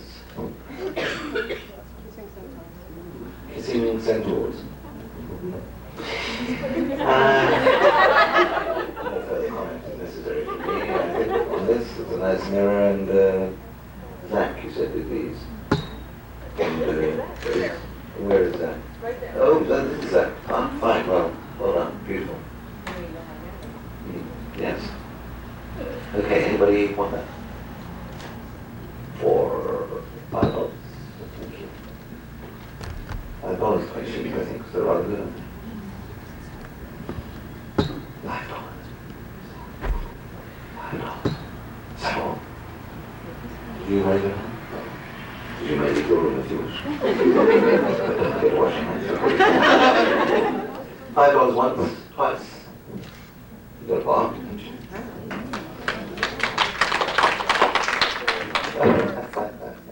This is a photograph of myself and Toothy. Which was taken by Glennis Barber. I've forgotten who taken it, but it wasn't Glennis. With my camera.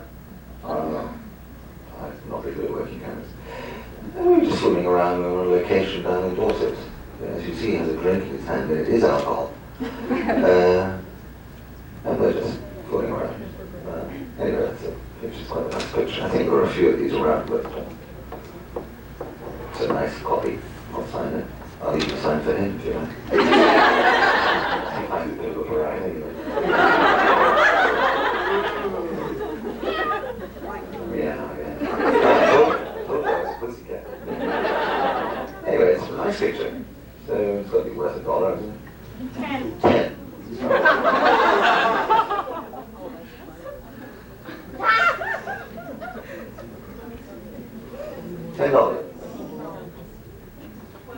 $12.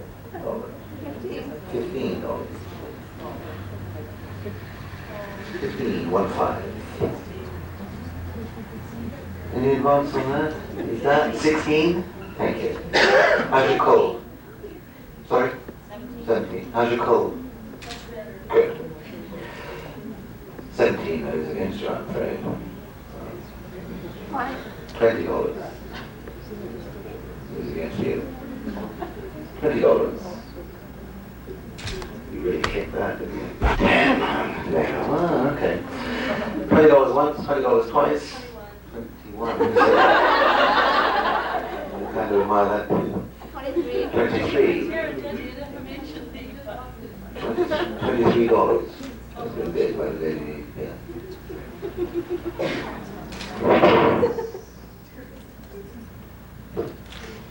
$25. 25. 26. 26. 27. 27. All right, 28. All right, 28. You ready to close this out? You can get 30. 28. No. 28 once. Twice.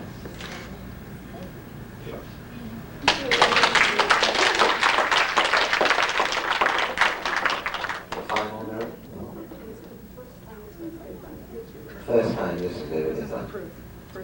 This is the very first, Zach says this is the very first cutting that is excellent. It's the Liberator. For the very first cutting. So, I mean, this can't go. Peanuts. So. 15 on the left. 20. Right. 25.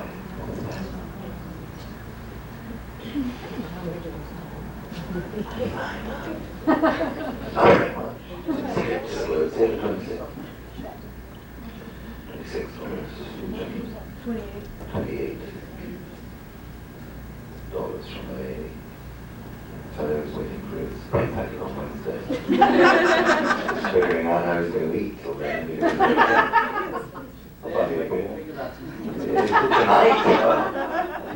Oh, I'm sorry.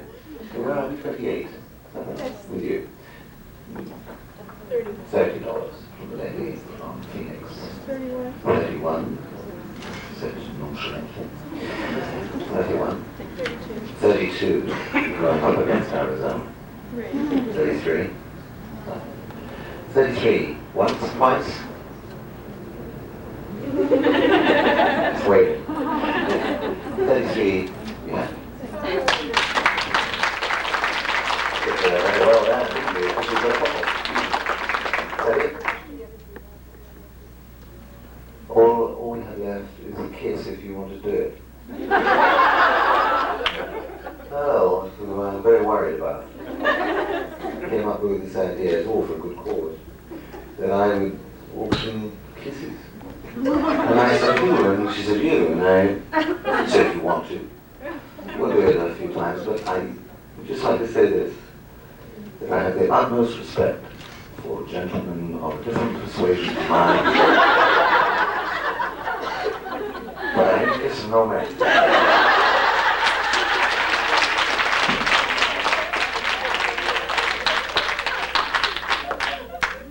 So we'll auction 3, shall we? Otherwise, they're not really very special, are they?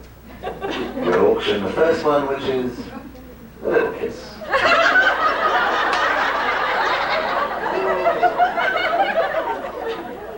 So, would anybody like a little kiss? And it all goes to a good cause. I'm running out of the door with the money. Does anybody like to pay $1 for a little kiss? Huh? Don't you think you should save up for the big one? This is a little kiss. It's a very respectful kiss. $5? I bid for it. All right. $6 for a little kiss. Right, this is a little kiss. Then there's a medium kiss. Then there's a kiss of death. And the fourth one is I'll see you in my room later. Yes. Okay. So we have, sorry, $6. $7. Who said $7? Over there somewhere. Who was it? Who said $7? You did. Thank you very much. Any advance on $7 for the little kiss? $8, did somebody say? Who said 8? You. How very nice. And we can look at ourselves in your mirror. Somebody said 10. 10 over there. 12. Because your husband know your hair. It's the little one. I'm very sensible. $12. No. 13. You can't leave it at that. That's very unlucky. 15. $15. $16. You said 20. Oh, $20. This is for the little one. We're going to make, hey Jeannie, we're going to make a killing.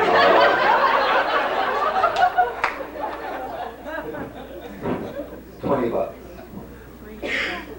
Anybody in advance? Your age, 23. My age, 23, thank you. That's my left leg, because it's 23. Someone gets most of the action. 23. Okay. You all done? I'd like to do 25 for my friend. No. You like to do 25 for your friend? Well, you might go less than that. For me, 25 for your friend. Okay. Who's your friend?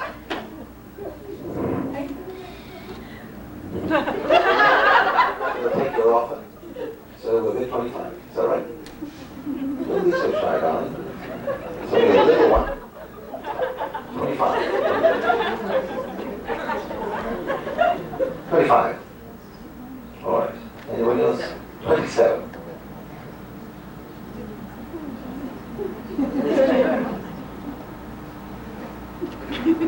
Once.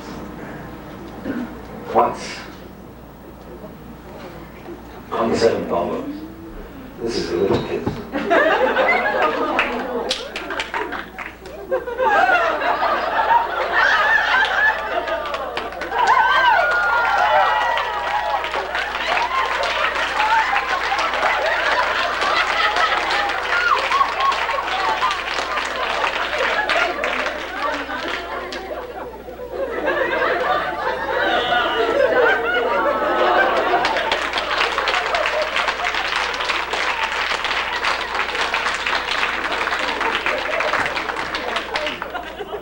Okay, that's the little one out of the way. Now we'll go for the middle one. $10. 20. 25. It's got to go for more than 27. That's it. You got a bomb. She said. Oh, how nice of you. Thank you. 25 for the middle one. It's good. Take a while. This middle one. Bidding or Raise your money. Thank you. 25. 1. 25. 28. 28.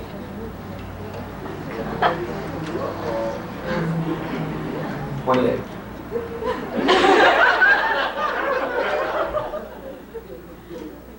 28. Anybody want to go beyond 28? 30. 30.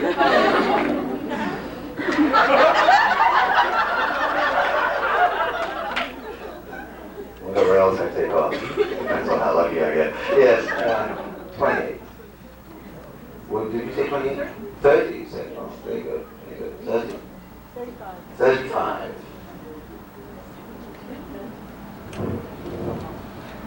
Nothing at this time?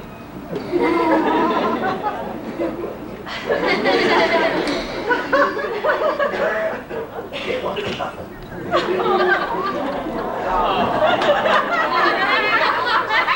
35. She doesn't want it. Oh. 35. Who did 35? Okay, 35 was about once. Twice. Come on down, the price is right.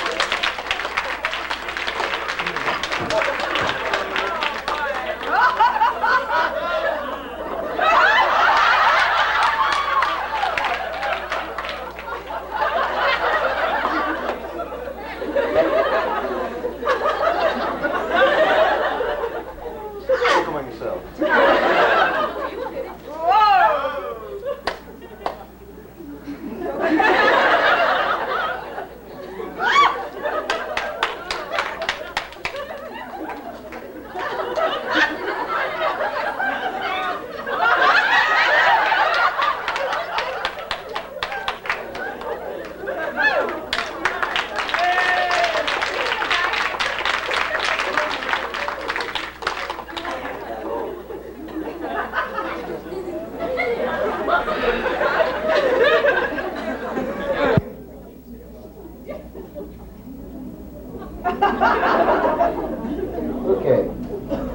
Okay, sure. Who bid 35? That's what I like about you. Not for anybody else, but for you. Yeah. So, I'm sorry, I forgot how much you bid now. 35. $35. $40. For her. How much for you?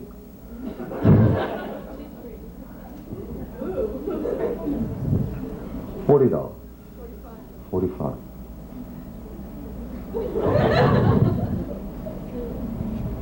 $45. 50 per. Get to 100, it's you, huh? Yeah. Or both. I can handle it. Yeah. Did you say 50? You did. $50. 55. $55.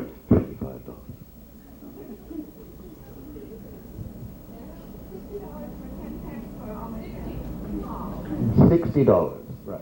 Okay. Lady down here. For 10 pecks for all her friends. On the cheek. $6 a throw, that's not bad. 61, yeah, they're getting cheap over there now. Yeah. 65. $70.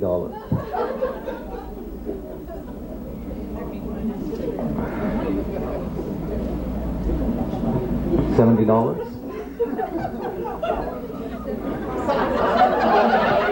Sorry? $75, thank you. $75. They're pooling their money. $75.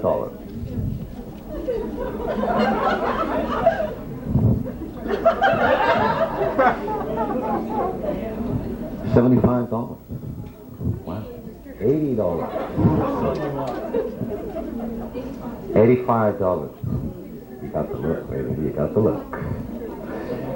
$85. $90.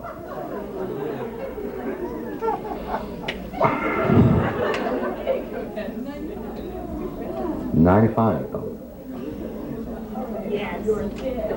I don't know that I'm that good, but still you're about to find out. Hold on. Counting the dollars. Okay. $95.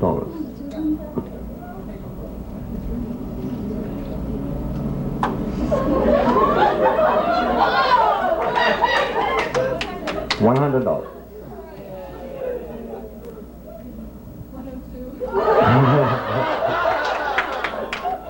Oh, of course you've got the Scots ladies sitting next to you. I mean, they're mean as all get out there, Scots, you know. Oh, dear me, it's cents we're bidding, isn't it? No, they're not. It's unfortunate. 105. 105 on the right. They're not mean at all, the Scots, actually. It's not true. 107. $107. 110. You getting ready, darling? I have a feeling there's going to be a rush, isn't there? 110. 130. $130.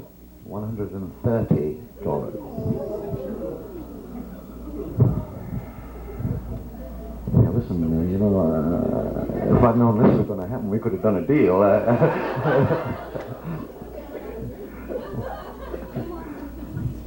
$130 seems to be an awful lot of money. But going to a good cause once, twice. You want me to wait? Okay.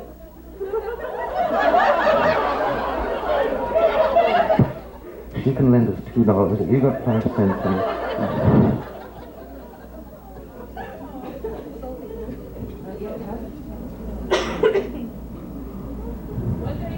$131.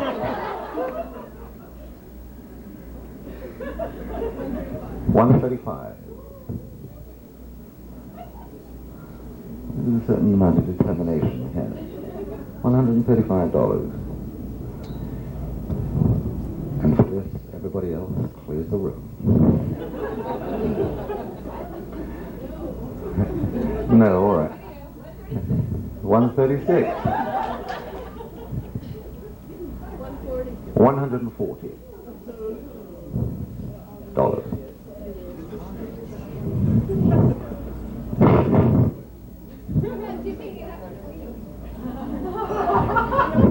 Divvying it up. What do you mean? I mean, I kiss everybody in the room for $1.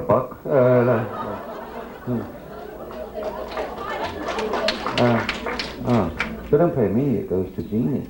Well, it goes to, you know, yeah. Well, I mean, whatever you say, I mean, I'll play the rules any way you want. As long as they're mine. 141.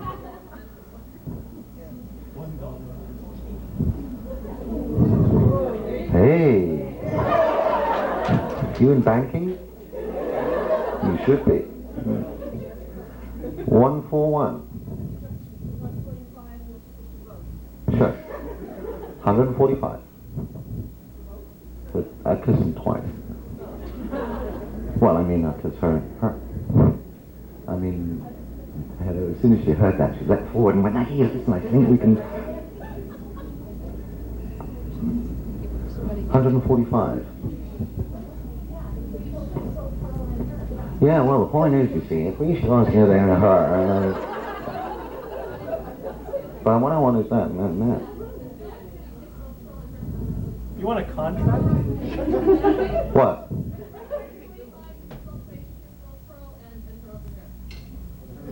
You happy with that, Pearl? The lady here. I'm sorry, I don't know your name. Nancy. Are you happy with that, Nancy? You did. Your name isn't Nancy Reagan by any chance. Good suggestion. That's for $145. Split both ways. Okay, so in other words, you don't have to pay $145, and they don't have to pay $140. Well, I tell you what. Why don't you make it $150, $75 each? Does that sound fair? You got it.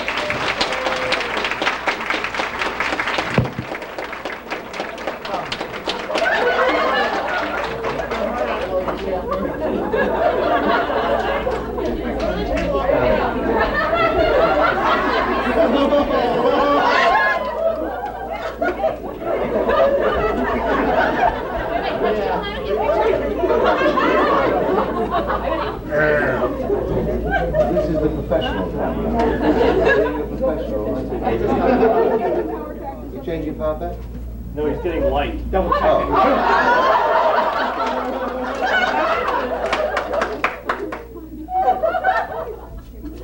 Now, you remember what we call this one? Okay. Here it comes.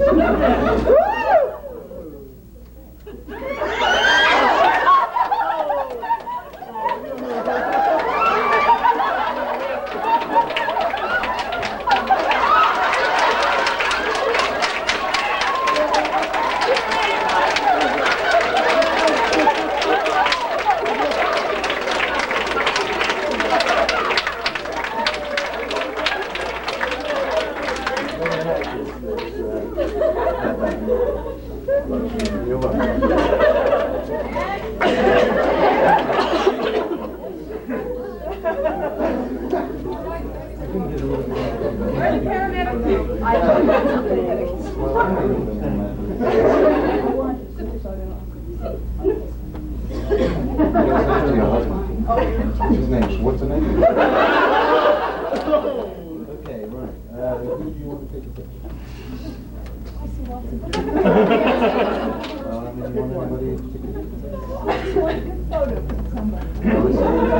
Be sure and leave your name and address. So we're going to do this once for the cameras and once for real.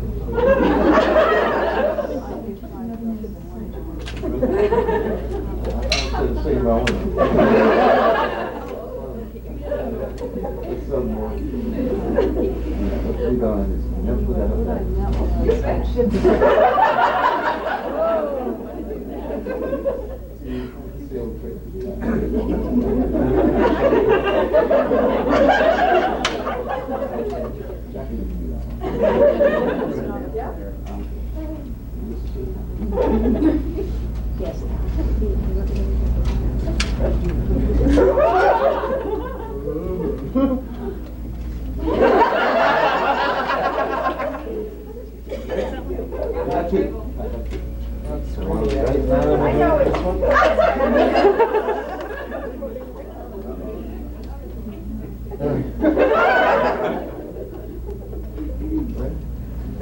Action! Positions, everyone.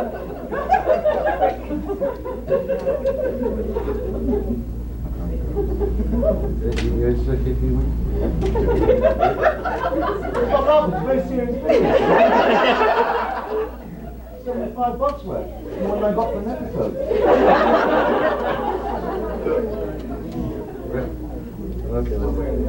Oh!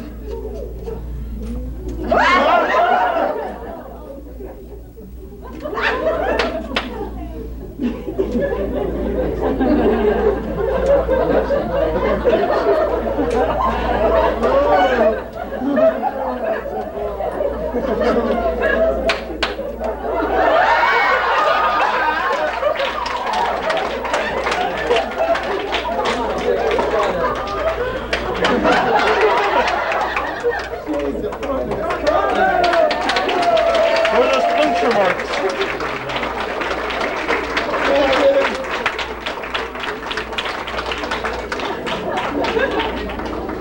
Well, four comments. Quite fun. And very nice. And I know Jeannie does, and whatever happens to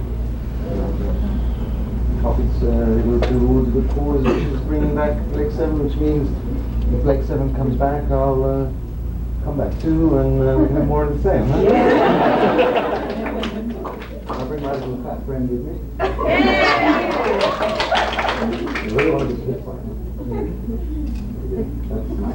Okay.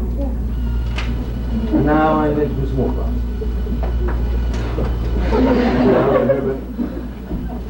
Is there any chance of a nice cool drink? I'd love to.